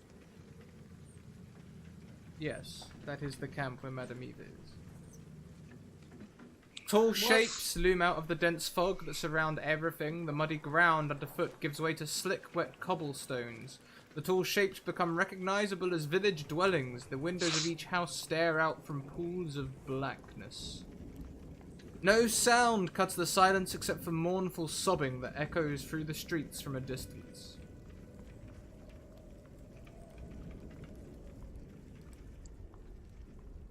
Well, this isn't a very happy place, she whispers to Bob. It doesn't. I didn't think it would be. Excuse me, and he just sort of slaps the driver a little bit. He's like, where are those noises coming from? Oh, that will be, Mad Mary. I'm sorry, what? She had some misfortune not so long ago. Best fine. to be through this place quickly. The villagers, they treat us like every other town. This is for me. Thank you, you guys. How is that? Thank you for your donation, Tremor. We'll get to that shortly. I like your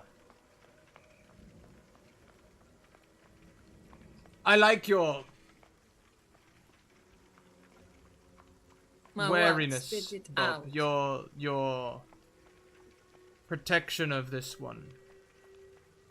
I would like you to take this. It may become useful to you in the days ahead. He passes you a dagger. Sort of warily, but takes it.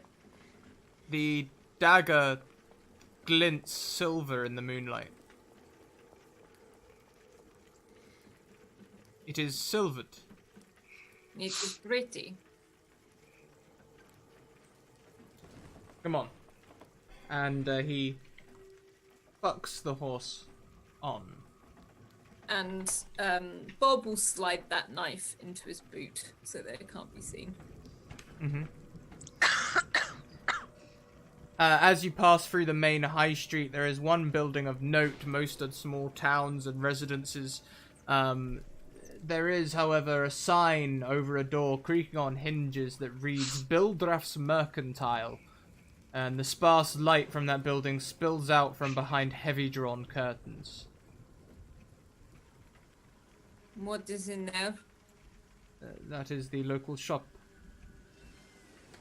The local shop. I don't see any locals.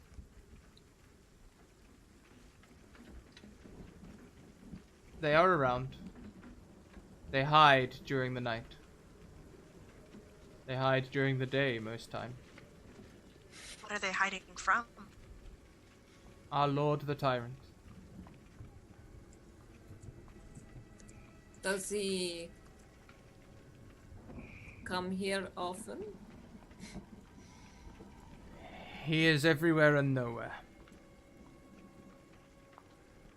You mean He he is could the be here land. right now? He could appear anywhere. He And is... he immediately puts a hand across Talia and starts just looking around. So as we pass through the village of Barovia, we'll pan back across to Sophie and Shuri, who are heading along the road. Tell me, Sophie and Shuri, why don't you roll me a d12 and a d8? One of you can roll me a d12, the other one can roll me a d8. You're taller, so I'll give you the D12. Alright, fair enough. Oh, it's a 12. Mine is a 2.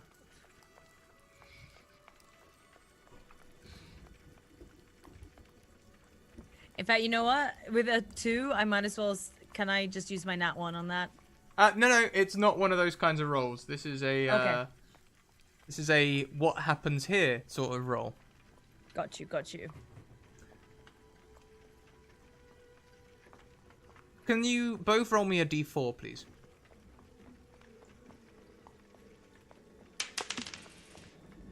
That's a 4 die.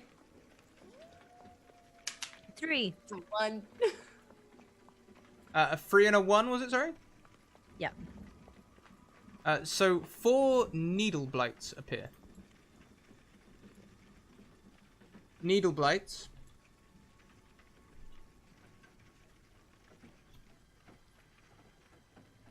are small, medium creatures. They stumble through the mists towards you. They have claws and needles.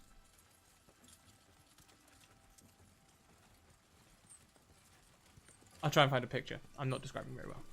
Are we taller than them? Where's Sophie right now? Oh boy. Yeah, these look fun. Is Dopey taller than them?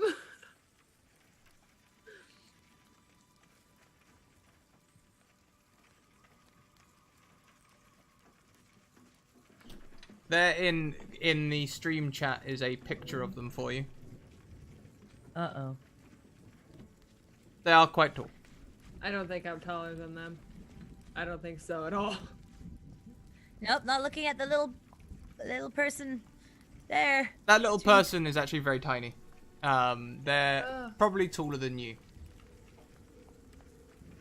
4 of those, just... 4 of those just wander through the mist towards you. Okay. So he's gonna start like pulling at Sophie's like clothes, like hem. Don't move, stop moving, stop. You're moving. Okay. You guys are trying to hide? Is there anywhere we can hide? Well, I mean, you could try and go for the whole stay still thing. I mean, it's not a T-Rex, so I don't know. Yeah. I think we should try to hide. I think we should, like, dive off to the side and hide somewhere. Like in a bush. Yeah.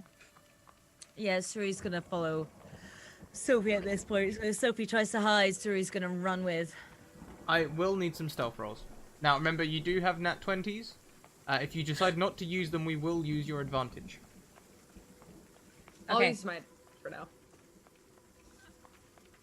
Yeah, you know what? It's my advantage for now. I have a +5 to stealth. Yeah. We I just burn gotta- advantages as soon as we can, but 20s we can hoard. 20, not natural.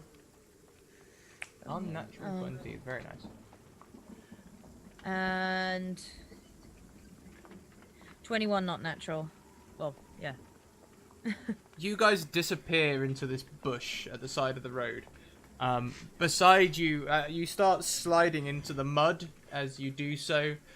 Beside you, a skeletal hand reaches out of the thing. It's not moving as such, but it claws at you as though the thorns around it are pushing it around. The needle blades walk along, but one heads over towards you, resting its hand on the bushes.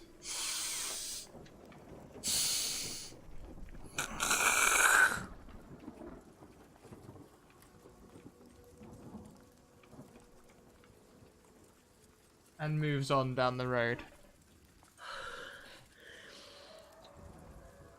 Did you bathe? I bet it smelled you. I don't know. I can smell my own breath. Are you okay? You mint. Are you okay? Yeah, you? Can she, like, bat the skeleton hand away? As you put your hand towards the skeleton hand, it grips your wrist.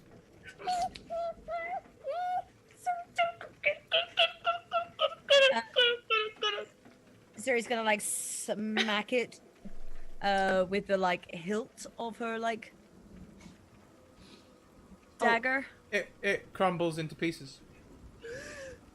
I want to go home. Running. We're running, right? We're running? Yeah, running? run. Go. Talia and Bob, you begin exiting the village of Barovia, heading now sort of southwest out of the town.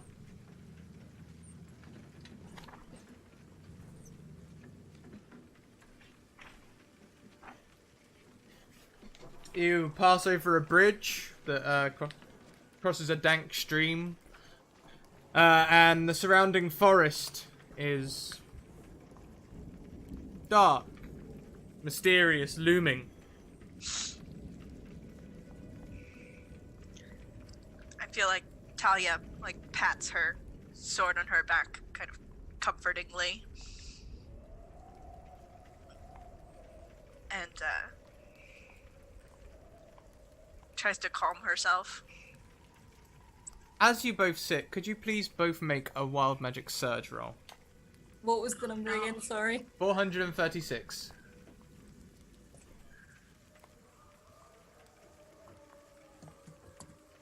I don't actually know how to do this. 145. I'll put it in a Zoom chat for you. Thank you. Just pop that in Roll20 chat, and that should work beautifully. I haven't had. This is my first WoW Magic search I've ever rolled on your channel. Yeah. No, it's gonna be terrible. So, Bob, you believe that the next animal that you see, you have a strong magical connection with, as though it is like your spirit animal. But that specific one. Just that one. That one. Okay. Okay. On 186. Oh no. Oh no. On 186, the target gains an animal friend of their choice. Oh. But it's my spirit animal. But we're always together, so can you just come along with me? What? You get to choose a animal. Oh.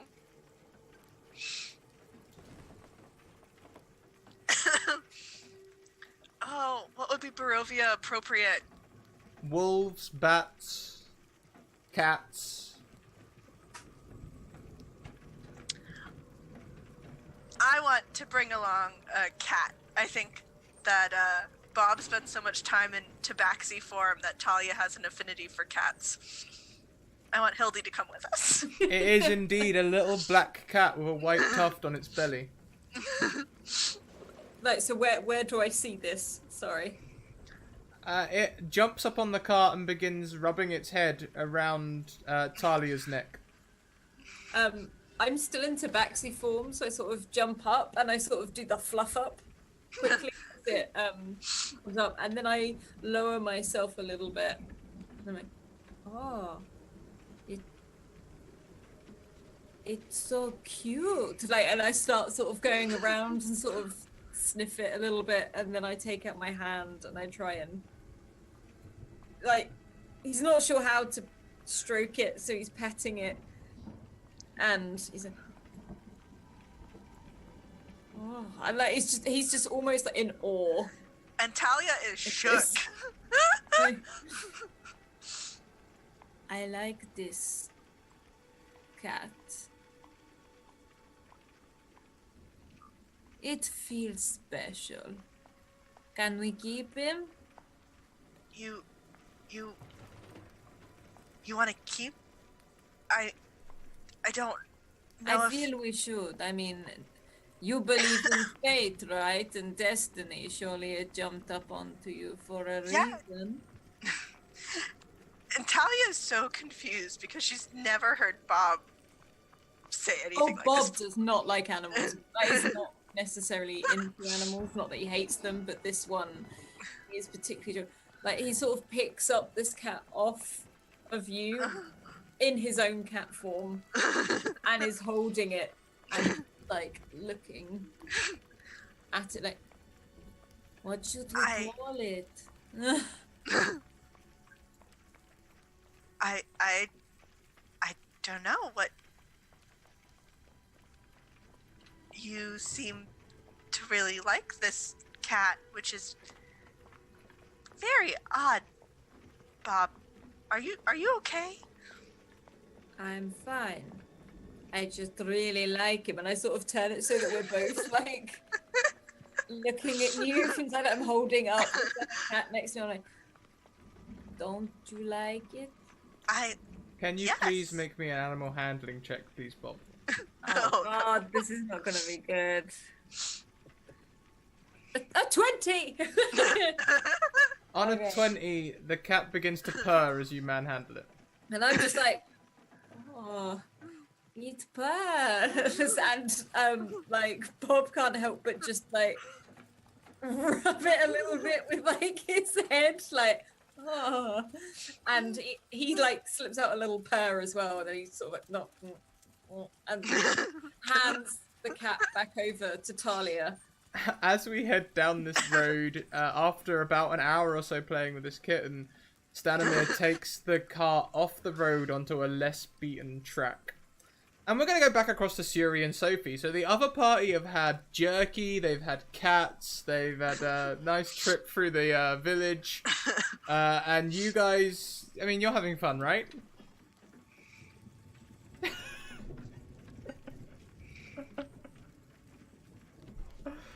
running towards the village. You arrive some hours after Bob and Talia have been through.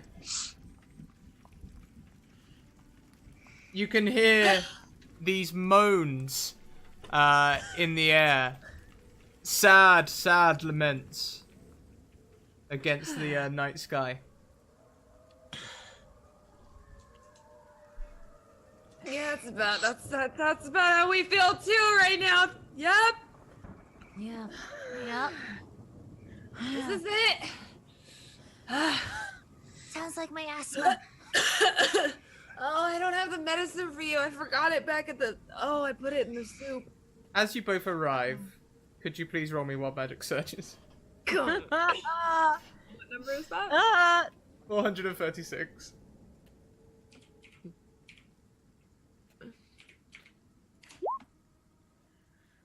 We both rolled double digits. Oh wait, did I mess it up? I did D. No. Oh wait. Okay, No, that's so right. 63, Shuri, I think that perhaps all this talk about your, like, scent and such has maybe affected you a little bit because you suddenly begin to develop fastidious standards of hygiene. Oh, I need a bath. I need a bath. I need some mint on my teeth. Do you have charcoal or something like? Is this really the time? Really? Right now? I can't. We might meet important people. You want me to stop right what I'm doing right here in this creepy place and look for charcoal in my bag?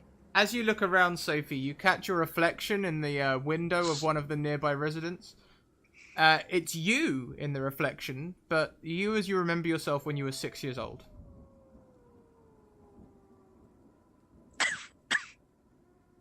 Oh, what? What? Wait, come here. Look, do you see that? Look at me. Yeah, you're tall. I get it. No, the window. Don't need the to rub window. it in. I'm not rubbing it in. Let it go. Look, I look like a kid. Look at me. Do I look like a kid to you? It's just in her reflection, right? I can't see this. Mm-hmm. Sure. Youth is beauty. Wait, whoa, no, not like this. No, I don't have to go through puberty again. Are you serious? I don't know. At least during puberty, you were more relatable. Looking at your hand, Sophie, you look normal, but your reflection is that of a 6-year-old. Can I look in a different window? Yeah, sure. Yeah, 6-year-old.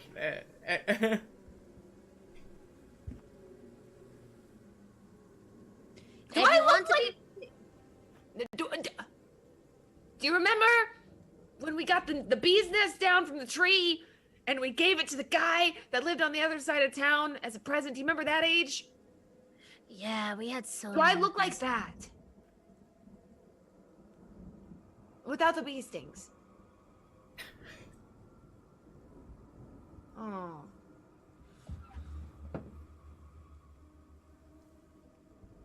No. No, you don't. Oh. Okay. It's you know, we saw the skull thing, we saw the weird like boobs, and then you like turn into a dog, and then there's been all it's probably nothing, right? It's probably nothing. We're fine. Let me get some charcoal. Hold on, she's gonna like go through her bag and try to find some charcoal. This is fine. This is fine. No, this is great. It's fine. It's cool. We're fine. I'm not 6. Yeah. No? No, you're not 6. We can all dream. We can all dream, but I think it's just something to do with the rule of this place. The rule. Do you think we're somewhere now. You think this is it? I mean, it's certainly. Do you think this is where burglars go? Oh, Burglars? definitely. Yeah. Definitely. Just. Yeah, it So totally if we smells like a burglar place. But now we just gotta find some. Yeah. Well, I guess. Let's follow this creepy sound. Bob! She's just gonna scream out Bob's name. A wolf howls in response. Shut up! I mean, that's one way to go about it. That's not Bob. Unless Bob, can Bob turn into maybe Bob, was that you? I'm sorry. Wait, I don't Bob know. is more cat-like. That's it. Keep doing it. Do it. Yeah, do it some more. No louder. A window opens above. Would you shut up? We're trying to sleep. Hey! No, you shut up! Another window opens. No, really, we are trying to sleep, please. Hey, is this Barovia? Yes, this is Barovia. Is there a tavern we can go to? Yes. Go down the street, 4 houses. Then take a right. You will see the Blood of the Vine Tavern. The Okay, blood down of the the street, 4 houses, vine. all right. Blood of vine. Thank you. As you walk down the street, you will pass Bildraff's Mercantile, where the light shines behind the curtains. A sign above the door says Bildraff's Mercantile. When you turn right, you will see a single shaft of light that thrusts illumination into the main square. Brightness looking like a solid pillar in the heavy fog. Above the gaping doorway, a sign hangs precariously askew, proclaiming this to be the Blood on the Vine Tavern. I mean, at least this seems safer than outside. We know taverns. We do taverns. We wrote the book on taverns. Wrote it. We Okay, could you go get first. all the gumballs. Oh. I know we can't. We didn't even get paid, so hopefully they're in there. We can get our money and just be done with Okay, them. but if I go first this time, you have to go first next time. Deal. Deal. Did I hear any yelling, like, at all? No, you're long out of the village by this point. Okay. No meowing either. No, except for your kitten, which you're yet to name. We'll come back to you guys as you go into the tavern. We'll go across instead to Bob and Talia. Bob and Talia, you are taken into into an area which I have a description for. The road gradually disappears and is replaced by a twisted, muddy path through the trees. Deep ruts in the earth are evidence of the comings and goings of wagons. The canopy of mist and branches suddenly gives way to black clouds boiling far above. There is a clearing here, next to a river that widens to form a small lake several hundred feet across. 5 colourful round tents, each 10 feet in diameter, are pitched outside a ring of 4 barrel-topped wagons. A much larger tent stands near the shore of the lake, its sagging form lit from within. Near this tent, 8 unbridled horses drink from the river. The mournful strains of an accordion clash with the singing of several brightly clad figures around a bonfire. A footpath continues beyond this encampment, meandering north between the river and the forest edge. Does this mean we're here? Yes, this is the camp. Okay. And he sort of hops off the cart and then holds out, like, his hands for Talia.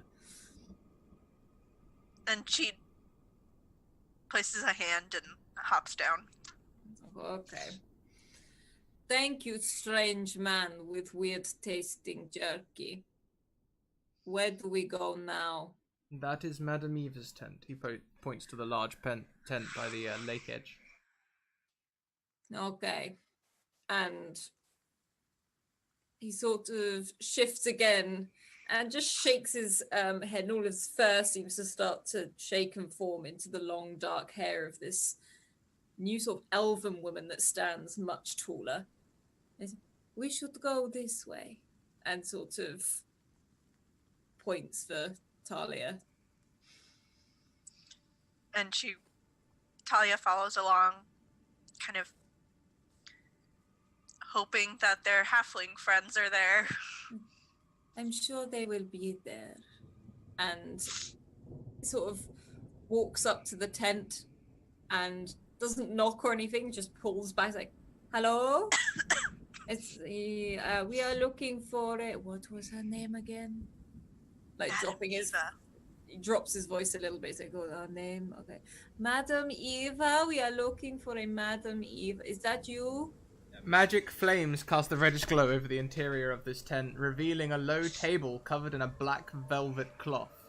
Glints of light seem to flash from a crystal ball on the table as a hunched figure peers into its depths. At last, you have arrived! Ah!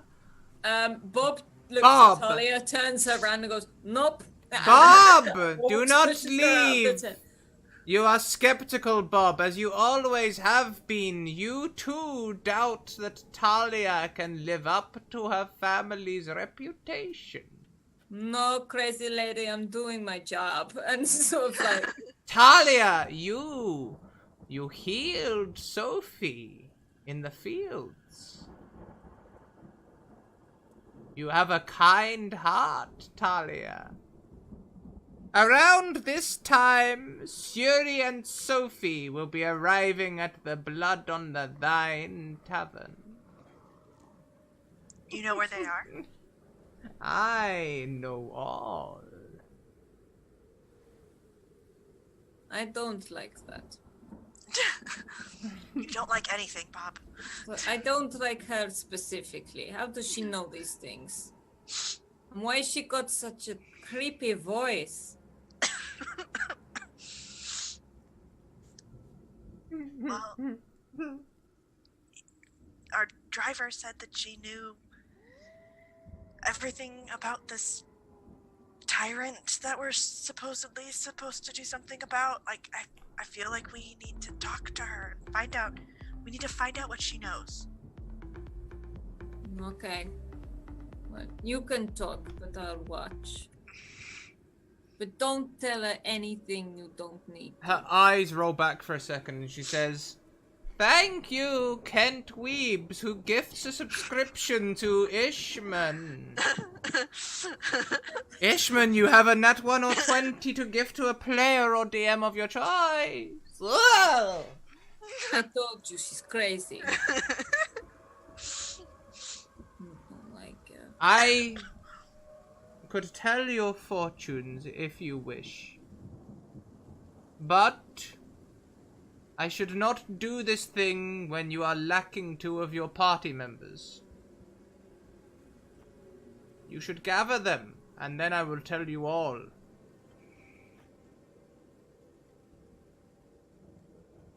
Tell us all what? What would you like to know?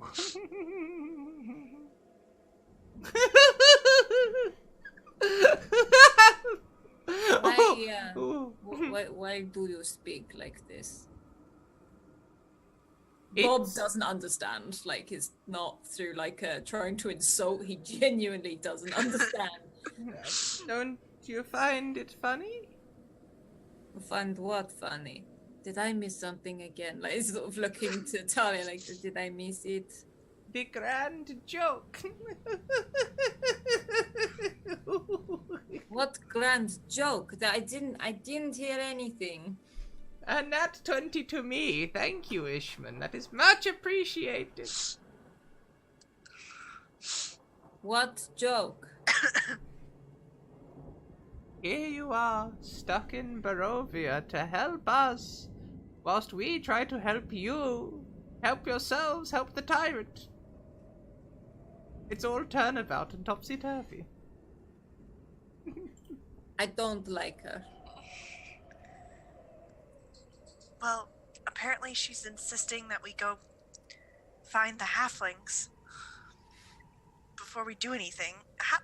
And Talia looks at her and she's like, we're so far out of town. How do you propose we get back there and find them and find this blood of the Vine Tavern? That doesn't sound pleasant. May take a cart.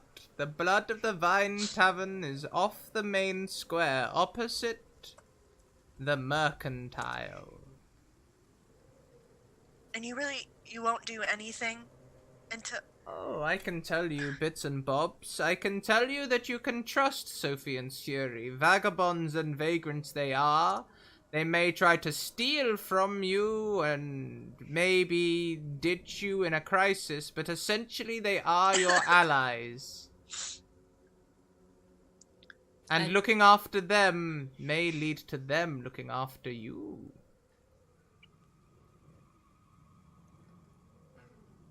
Well, I always said that the goddess put them in our path for a reason, so I guess we have to go back for them. Your goddess misses your presence in her world. I miss her presence in this one. As do we all. Bob is standing there with just the other cat under his arm. Just Oh, like, this may be of some import, Bob, Talia. It is 6 days until the full moon. You will need to find a cure for Suri before then. a cure? What's cure for wrong? what? What's wrong with the half? I knew there was something. I just knew it. It's, Something. She smells weird. I don't get it. well... She was bitten in the forest before you found her and took her in and healed her. Yes. She her shoulder. was bitten by a lycanthrope.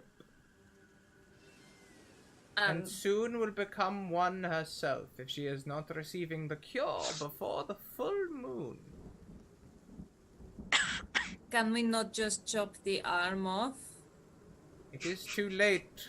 It has been nearly 12 hours. The blood will have circulated all around the body by now. All of her is infected with the lycanthropic curse. Well, Talia knows good healing. I don't know how to heal this. You're clever. You'll work it out. How do we work it out? What do I need? There are people that can help you.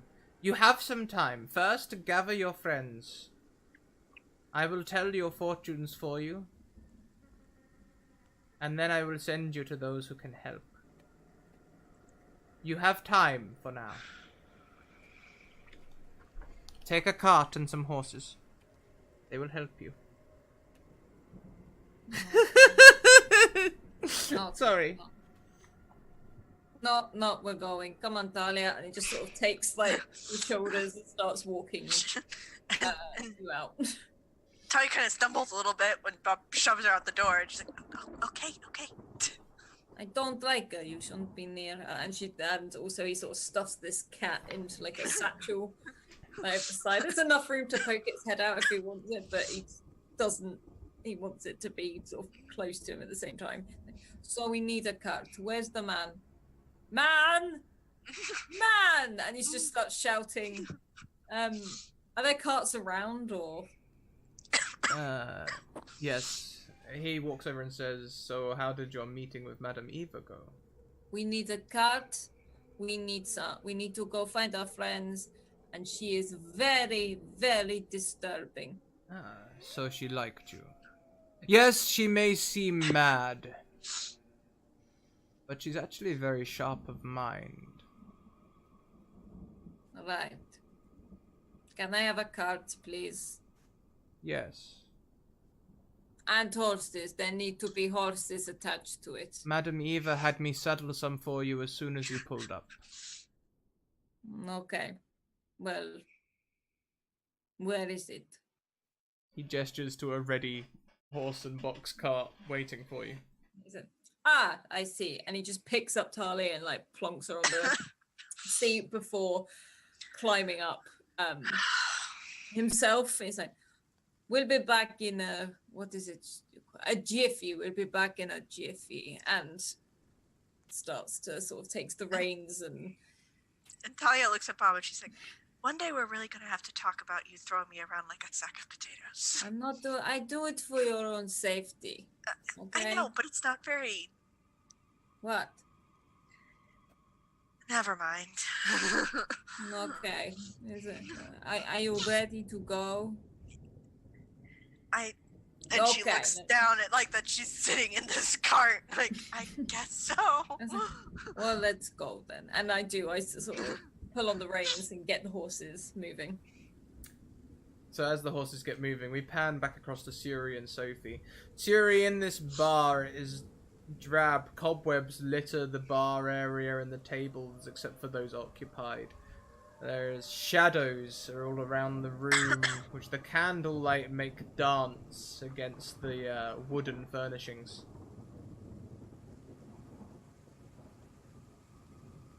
As you step in, you can see a podgy man who is tending glasses.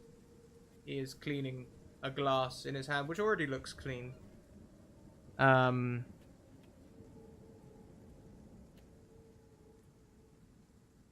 He sort of stares into the distance.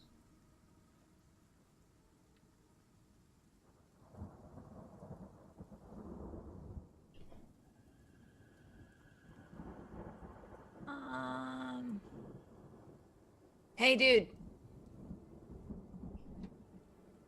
Hello? Hi. Hello? Hi.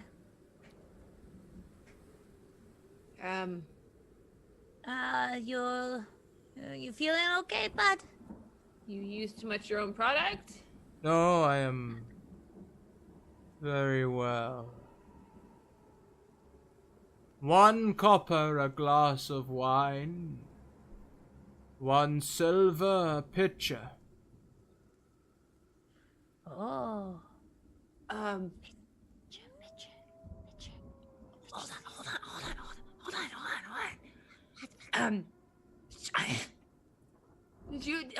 Did you see like a half cat, half elf person come through here with like a really kind of like a pretty lady? Looks like we got a new friend. 1 copper a glass of wine. 1 silver a pitcher. You may call me Eric. His mustache hangs low. His eyes seem to be staring far away. Okay, sorry, there's something really wrong with this guy. I know, but I really want the picture. Okay, but I don't think that we should drink it, not here. Can we get the picture to go?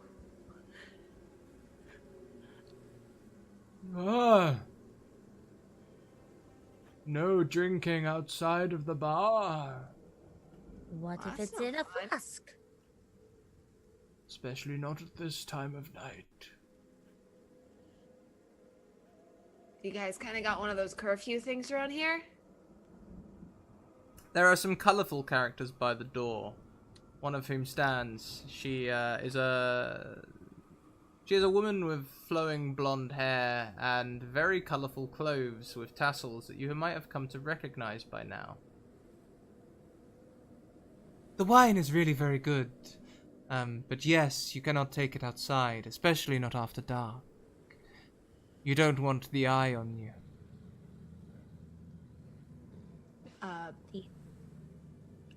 The what? The eye? The eye. The eye of the tyrant. Oh, it's the Like thrill from of the the snake. fight leading up to the challenge of our rivals. Sorry, that's Tiger. That Tiger, Oh, Tiger. okay. Sorry, okay, wrong bardic song. Yeah. Wait, the tyrant, like, is that the dude from the weird fire colors? Right? They said something about that. I suggest that you visit Madame Eva. She will be able to tell you all about your predicament here. Anything that you need to know. Are you like his sister? Because you two kind of talk the same. No relation. It's uncanny, really. Just, ooh. How dare you? My voice is nothing like his. Oh, sorry. So Sorry. you all sound No, I am like taking offense.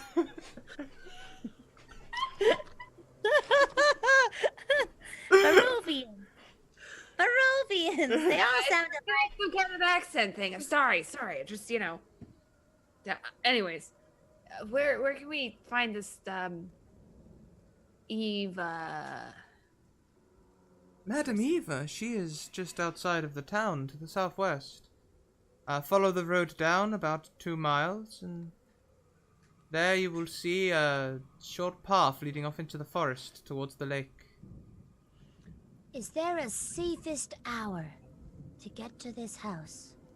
Yeah, because we've been kind of walking outside. It's getting really freaky out there. Yeah, there's a lot of whoo You could and s- whoo. Up here and down here, and it's just everywhere. you And could it smells stay the like- night here. How much for that? And to have wine in our room.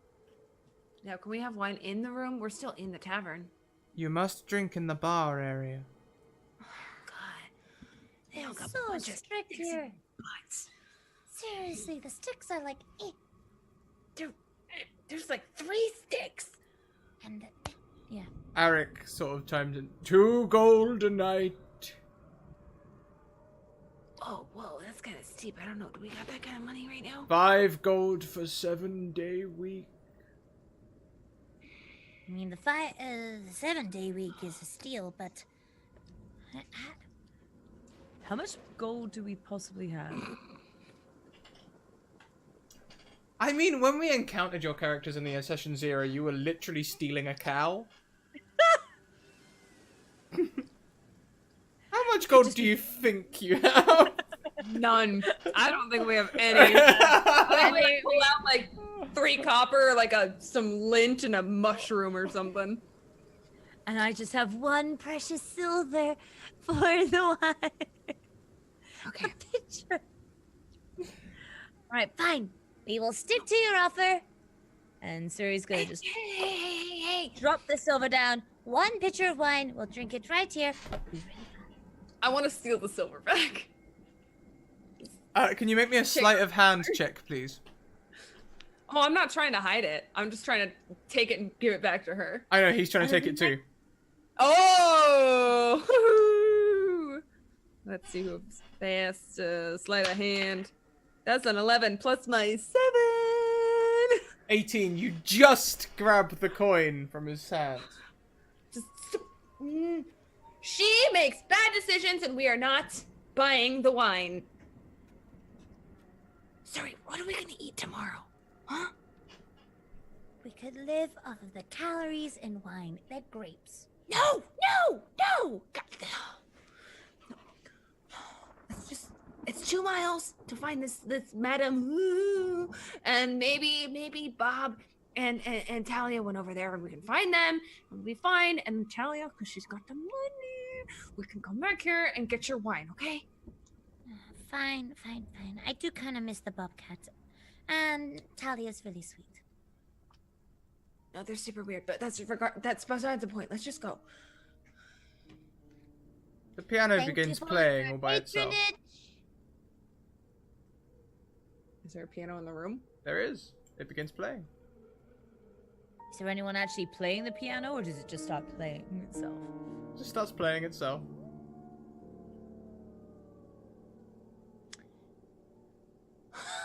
That's a neat trick. Yeah, we're gonna go. Okay, we're gonna go. And He Nice to meet gets to the end of the bar, putting down the glass, and walks back to the other end of the bar, picking up the first clean glass and starts cleaning it again. His eyes turn and fixate on you, Suri. You have 6 days.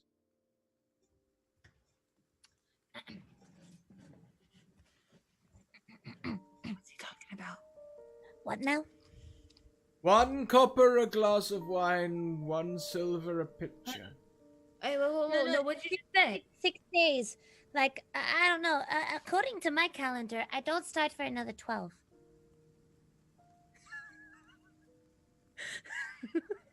Oh, no. It's 13. Come on. Oh, sorry. Yes, 13. A silver a pitcher.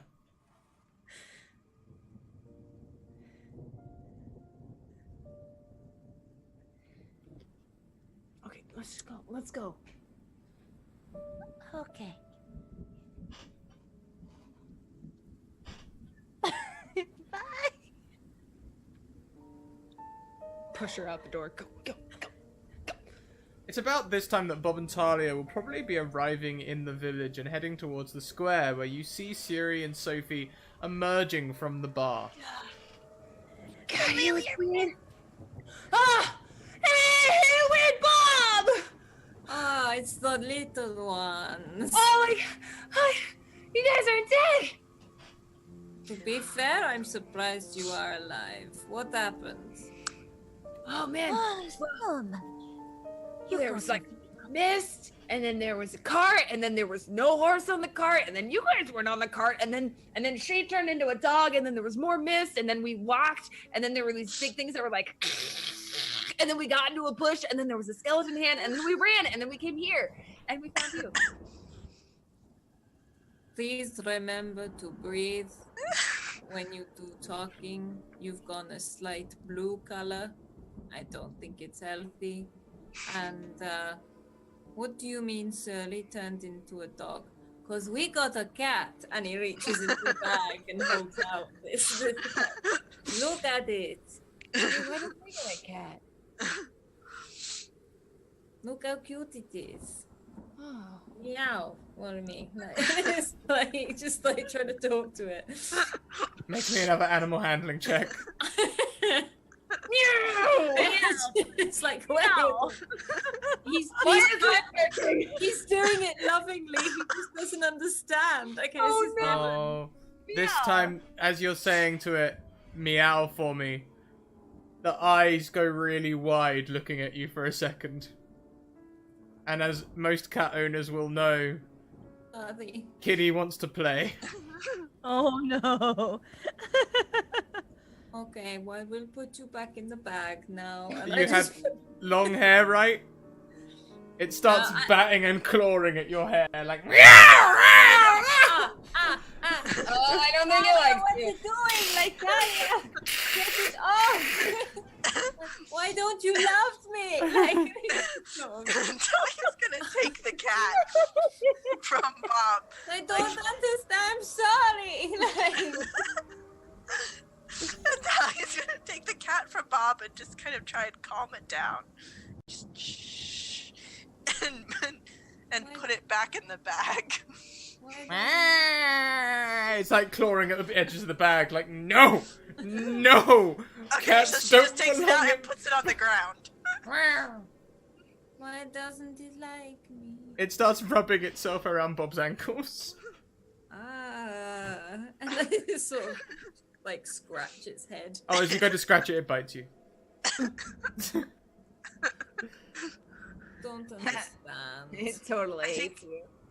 I think it just wants to be left alone. How about you just leave it alone for a little while?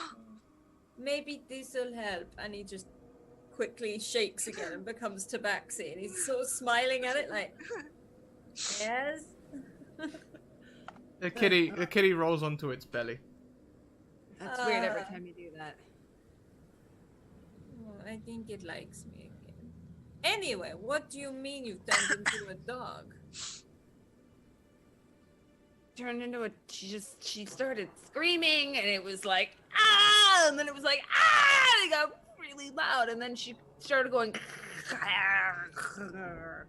Being dramatic. Do you do this often? I mean, not to that extent, no. I think it was the first time that there was literal snarling. She turns into a really big jerk when she's hungry, but that's not like this. Did you I eat know, and then we just give me a funny? Snickers and then I'm good.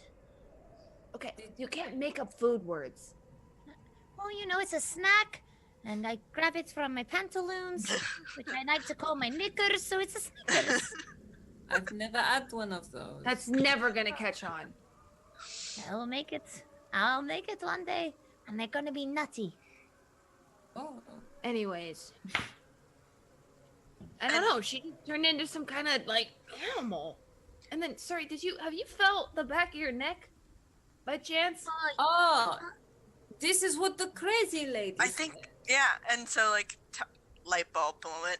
And Talia looks at Bob and she's like, Madam Eva, this is what she was talking about. She told us that Suri had 6 days. We had 6 days to find a cure. Because otherwise you go, you know. She Wait, said wait, that something 6? bit you. This is a creepy dude in there told her she had 6 days. But then we asked him what, and he started babbling on. I think everyone is a little bit weird here. Yeah. You haven't even seen the one back there in the tent. Well, he told us to go see him. Well, Her? no, I don't like her, but I don't like a lot of things here. She said that something bit you, Suri, when you were in the woods. I think back before Mother's place. They said that you were infected with something. Hopefully not contagious. Take a step back. There's like, did you wash your hands? I mean, Wait, Tom? right now, cleanliness is close to palorness. You don't even believe in Paylor. Well, you know, it's better than being close to loafness.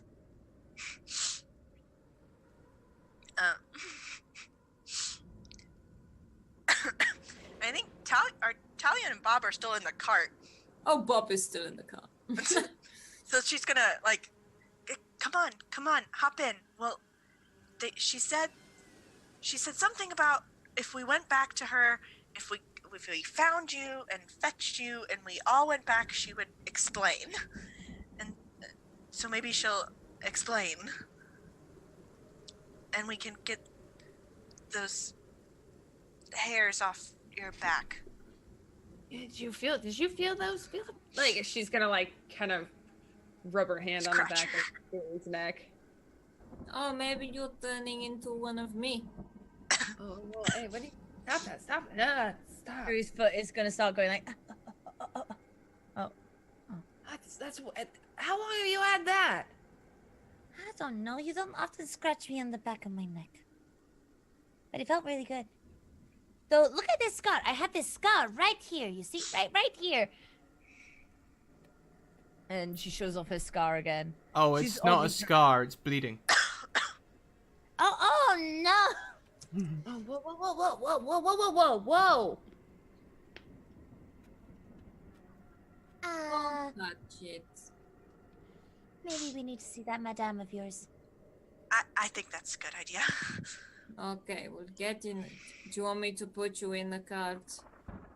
Is that what I need to do? Oh, I'm going to do it. And I just sort of reach down. I'm She's picking... almost like a little like satisfied. Like if you have a rucksack on, he's picking you up by the rucksack, like a little crane lifter, just putting you So in. you just end up. Yeah, just like okay.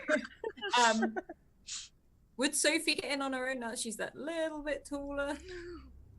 I'm 4'4" now. And Plenty. then Bob looks down at the cat and is like, "Are you coming too?" And The cat hops up onto the cart.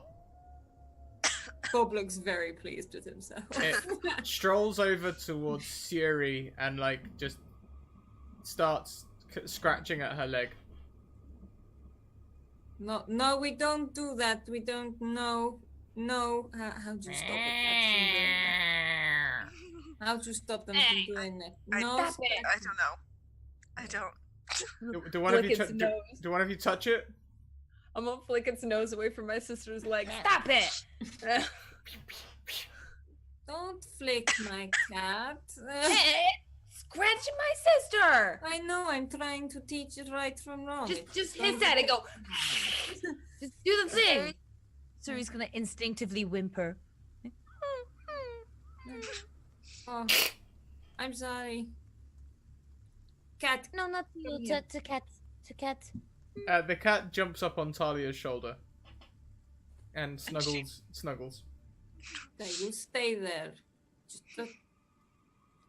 Are we ready? And he doesn't wait for an answer. He just goes. And so as the cart starts rumbling down the road out of the village, why don't we have another roll of a d12 and a d8? You may choose. Who takes the roll? What's this for, sorry? This is for a little table from my little book. Who would like to roll the d12? I can Sure, roll- Oh, go on. You go through. You go Bob. through. Oh, Yeah, go, Bob. You have better luck than I do. Whoa, I don't know. go, Talia, go. Ah, Yeah. 11. Me and 11. Suri did it last time. Go. Okay, I'll do the D8 then. I got an 11. 2. This is very conflicting, Talia. I don't As know how to you- feel about all of this. As you are travelling down the road, a gaunt figure with wild hair and bare feet bounds towards you on all fours, wearing a tattered gown of stitched animal skins. You can't tell whether it's a man or a woman. It stops, sniffs the air, No. and laughs like a lunatic.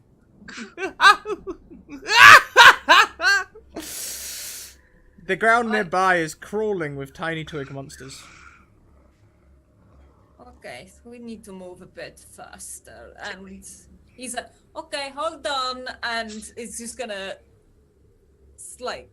just swing on the reins and try and get the horses moving. And if that weird thing comes up, he's literally gonna see if there's a stick or something and just try and. So you're trying to run. I will take an animal handling roll to get away safely. This is not good. Come on, Bob. Come on. Come on. You got this, Bob. An 11. On an 11, the cart begins to move down the road, but the shambling creature gives chase. Why don't we enter initiative? Oh, And I'd like to take a moment, and Talia looks at Bob and she goes, "We're not in Waterdeep anymore." No, not for a long time. That's not good. Oh at my all. gosh. All right, you know, actually, at this point, I'm gonna take my nat 1 that I have next to my name. Oh, I haven't told you, have I, Alex? You get to call the nat 20s, I get to call the nat 1s. Oh. That's why it's more dangerous. Well, I rolled a nat 1 anyway. That's why I was like, you know, I'll take a nat 1. Sorry. I rolled a 6. Talia got a 20. Oh, natural? No. No. I rolled a 2 for a total of 5. Brilliant. So, This is going Talia. well, guys. Talia, you have an action.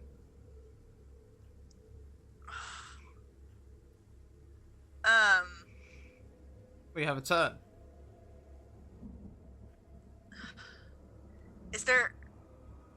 Was there anything in the cart that she could throw out that wasn't one of us? Throw the cat! Throw the cat! Shake it! Don't you throw my cards! Leave Biggles alone. All you have is the equipment you brought with you, so you have your pack. Don't want to get rid of that.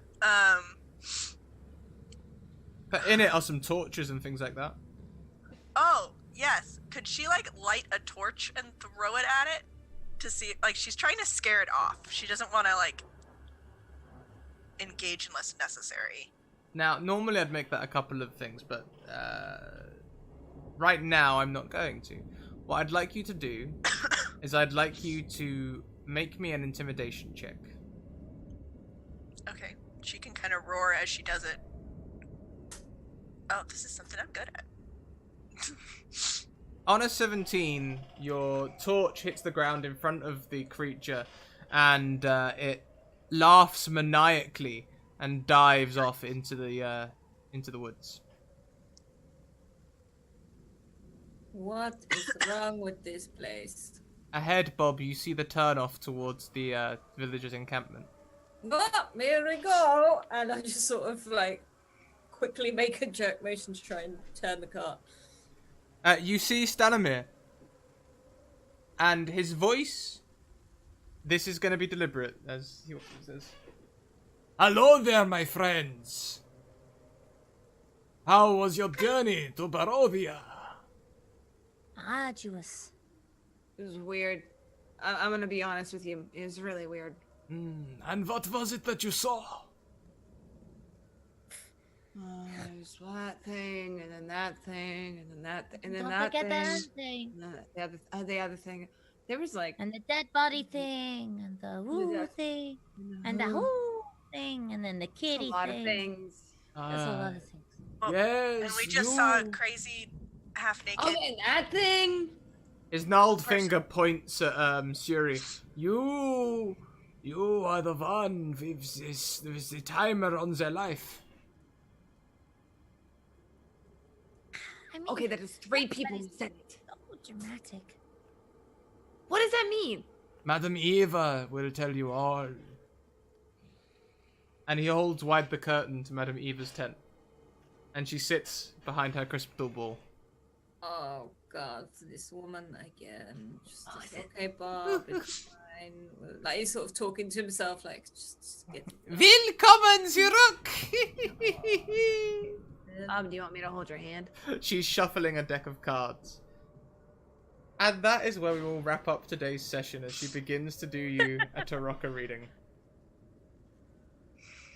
How are we feeling, guys? I love Barovia. I was meant to be here. I'm loving this group so much. Yeah. I love the different dynamics of everyone, and I love the like shared relationship that's already been set with like Bob and Talia, as well as like Suri and Sophie. I think that works so well dynamically, so that when you do end up splitting up, it's like He's beautiful. still good. Yeah, We it's still great. might survive. Maybe. Maybe. And thank you, Scrap, for putting up with the fact that I made a period joke in the middle of the game. That's fine. That's fine. I mean, you know, if dick jokes are acceptable, I think, you know, period jokes, etc. Why not? Why not? Why not? But days. We're an inclusive community. You know, we'll be inclusive in that respect as well. Like, totally. I was just glad that I got it. I was like, Signs you've been in a long-term relationship.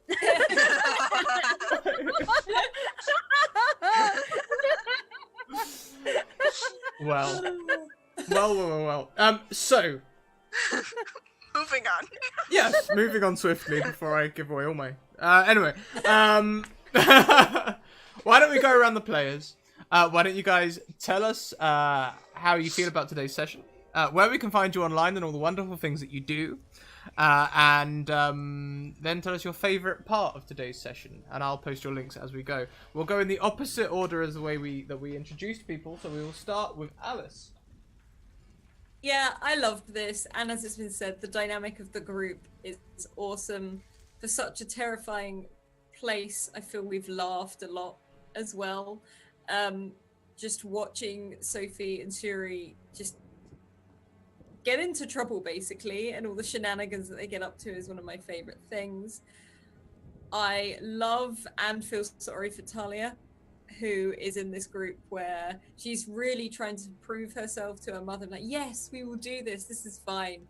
And then Bob is just not allowing anything, distrusts everyone, and did forget to mention to the halflings that he was a changeling at the beginning. Yeah, I already can't wait for next week. I think it's going to be awesome. And we'll see where it goes. I'm White Rabbit Pick on Twitter. I won't share most of the stuff because I know Scrat will do it at the end of it because it's obviously the same channel. But tomorrow evening, I am running the first episode of our Cypher System campaign, Eden, based in a very cyberpunk sort of futuristic sci-fi world. So I think that's all I'm doing tomorrow. I don't know. Yeah, that sounds about right. Yeah, Sounds we've got. about right. There's so many now. I can't. We've got the 2 viewer games and then you. Yeah, so that makes sense. Yeah. So, and what was your favorite part? Oh, oh God, hang on. I think trying to act out that Bob wasn't suspicious of this new cat that just turned up and just felt a pull towards this cat and actually finding it adorable, when normally he doesn't like these different things or changes or anything. And again, like I said, the dynamic in the group, there's so many scenes that I loved it. Thank you, baby. So next around the screen, we have Oh Baby 190 or Rachel. Oh, hi. Same questions. Hello. Okay, so yeah, hi. My name is Oh Baby or Rachel, and I play Sophie. You can find me on Twitter at the thing that's above my name, and then you take the H out, and that's me on Twitch. I'm a variety streamer who's does a lot of D&D character art on Thursdays and things like that. So if you need a character drawn, what's up? I can make them real pretty. But yeah, this is a fantastic campaign so far. Like I mean, the session 0, I already knew I was gonna love it, but then today just solidified that fact. I know everyone has already said it. I'm gonna say it again. The dynamics are amazing, and I bet you any money you guys watching have never seen a Curse of Strahd campaign this comedic so far. Bet you haven't even. No, it's gonna get. I think it's gonna continue on this way. But I have to agree. I have to agree with Alice. I think my favorite scene was Bob being confused, like, I am drawn to this cat and I'm going to cuddle it. I'm going to cuddle this cat. That was definitely my favorite part by far, was the cat cuddling, and just it was like half love, half confusion, like, I'm doing this. Why am I doing this? I need to do this kind of thing. So I really loved that. And I loved the way that you played it. And yeah, that's all I got. Awesome. Thank you so much.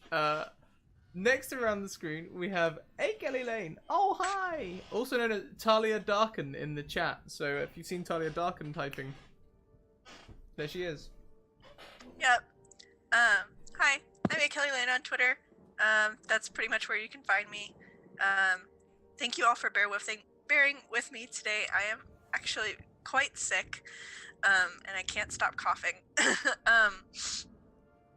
But I had to be here for this. I had to be here for this after the session 0. I couldn't possibly miss a minute. You can pretty much find me on Twitter. My only regular streaming is here on Scratch channel on Tuesdays. So if you want to keep watching me, you got to keep watching this. But occasionally, if you follow me on Twitter, you see me. I've popped up on so many different channels at this point, just playing one shots here and there and all over the place. That you can usually most weeks I have somewhere that I'm appear, like, out of the mist. Literally in this case. Yes. My favorite part of today, oh man, the Surrey Sophie variety hour. It's just, I could watch it all night long. I really liked Surrey getting to see what she would look like if she was tall.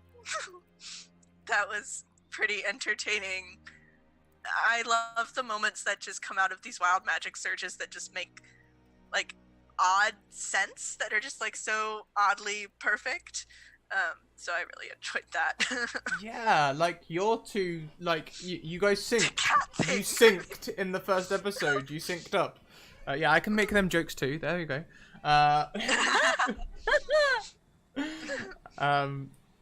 Yeah, thank you so much.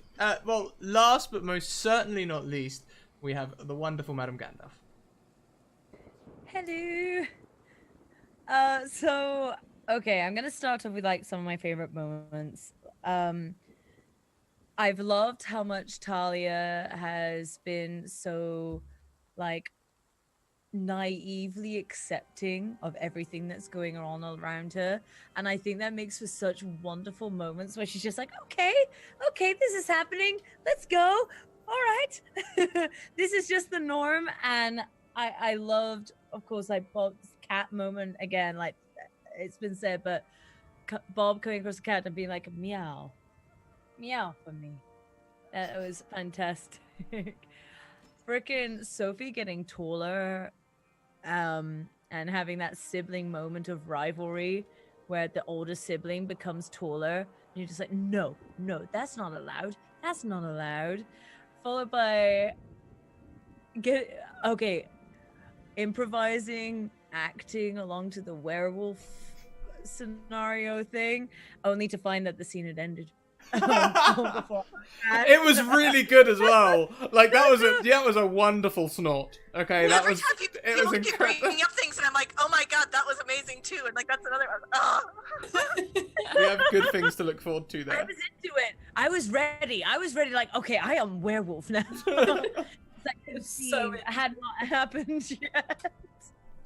But I had a great time doing that, as well as all the other like shenanigans that have happened on like so many ends this evening. Like Rachel said, this is probably the like most comedic curse of Strahd that I've ever come across. But at the same time, it still feels that it still has that atmosphere of creepy that we're all still looking for, that daunting something is going to happen and something is probably going to kill you atmosphere throughout the whole thing without everybody having to be like edgelords about it, I guess, which is really cool. I love that. I really love that. So as I said, I love the great group dynamic that we have going on that note. My name is Madam Gandalf, total variety streamer, a little bit of cooking, a little bit of gaming, a little bit of D&D, a little bit of like singing in the shower, a little bit of everything. And yeah, you can find me everywhere as Madam Gandalf. Please ignore the really awkward fan fictions about Dark Age. And thank you very much. That is me. Well, now I've got some Googling to do. So, one of the things that I love about this is, as a storyteller, sometimes you have to have two ends of the spectrum. You can't do creepy unless you have some comic relief. You can't do love unless you have some hurt. You know, there's things that come on a spectrum. And the nice thing is that the more comedy you guys bring to this, the more horror I can bring. So, that is a lovely place for me to be. Thank you. This is a gift. My favourite part was definitely Madam getting well into the werewolf thing. That was brilliant. I feel bad that I didn't keep you as a werewolf because that was, you know, amazing. And just the way you all interacted with everyone and everything was amazing. The barkeep, Madam Eva, Bob's distrust of anyone and everything that I throw at her, which I expected. I've played games of Alice before. And I'm just playing myself, it's fine. Yeah. Anyway, that just leaves me. So, here are my social links. If you're not already a part of my Discord, what are you doing? Get in there. It's inclusive, family feel society where they talk D&D with a focus on teaching D&D to new players. So it's a wonderful place to be. Twitter, if you guys want to get into viewer games, send me a DM on Twitter. I'll get you into a viewer game. Easy claps. YouTube, I'm catching up with that because I figured out a way of doing it without downloading and uploading everything. I can just Twitch it across. Who knew? You could just link your Twitch and across it goes. So much easier. That'll be catching up. I also have a Patreon. We are now a full-time venture, so all of your donations help me do this as a thing. Like, as a thing. Like, we're moving out of this house. We're moving in with Alice's parents this weekend, and we're doing this as, like, a thing.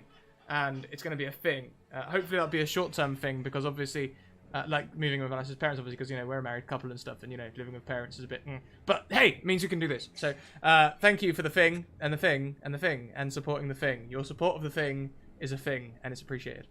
I also have merchandise. We don't have any Curse of Strahd merchandise yet, but I'm sure we can get some out very soon.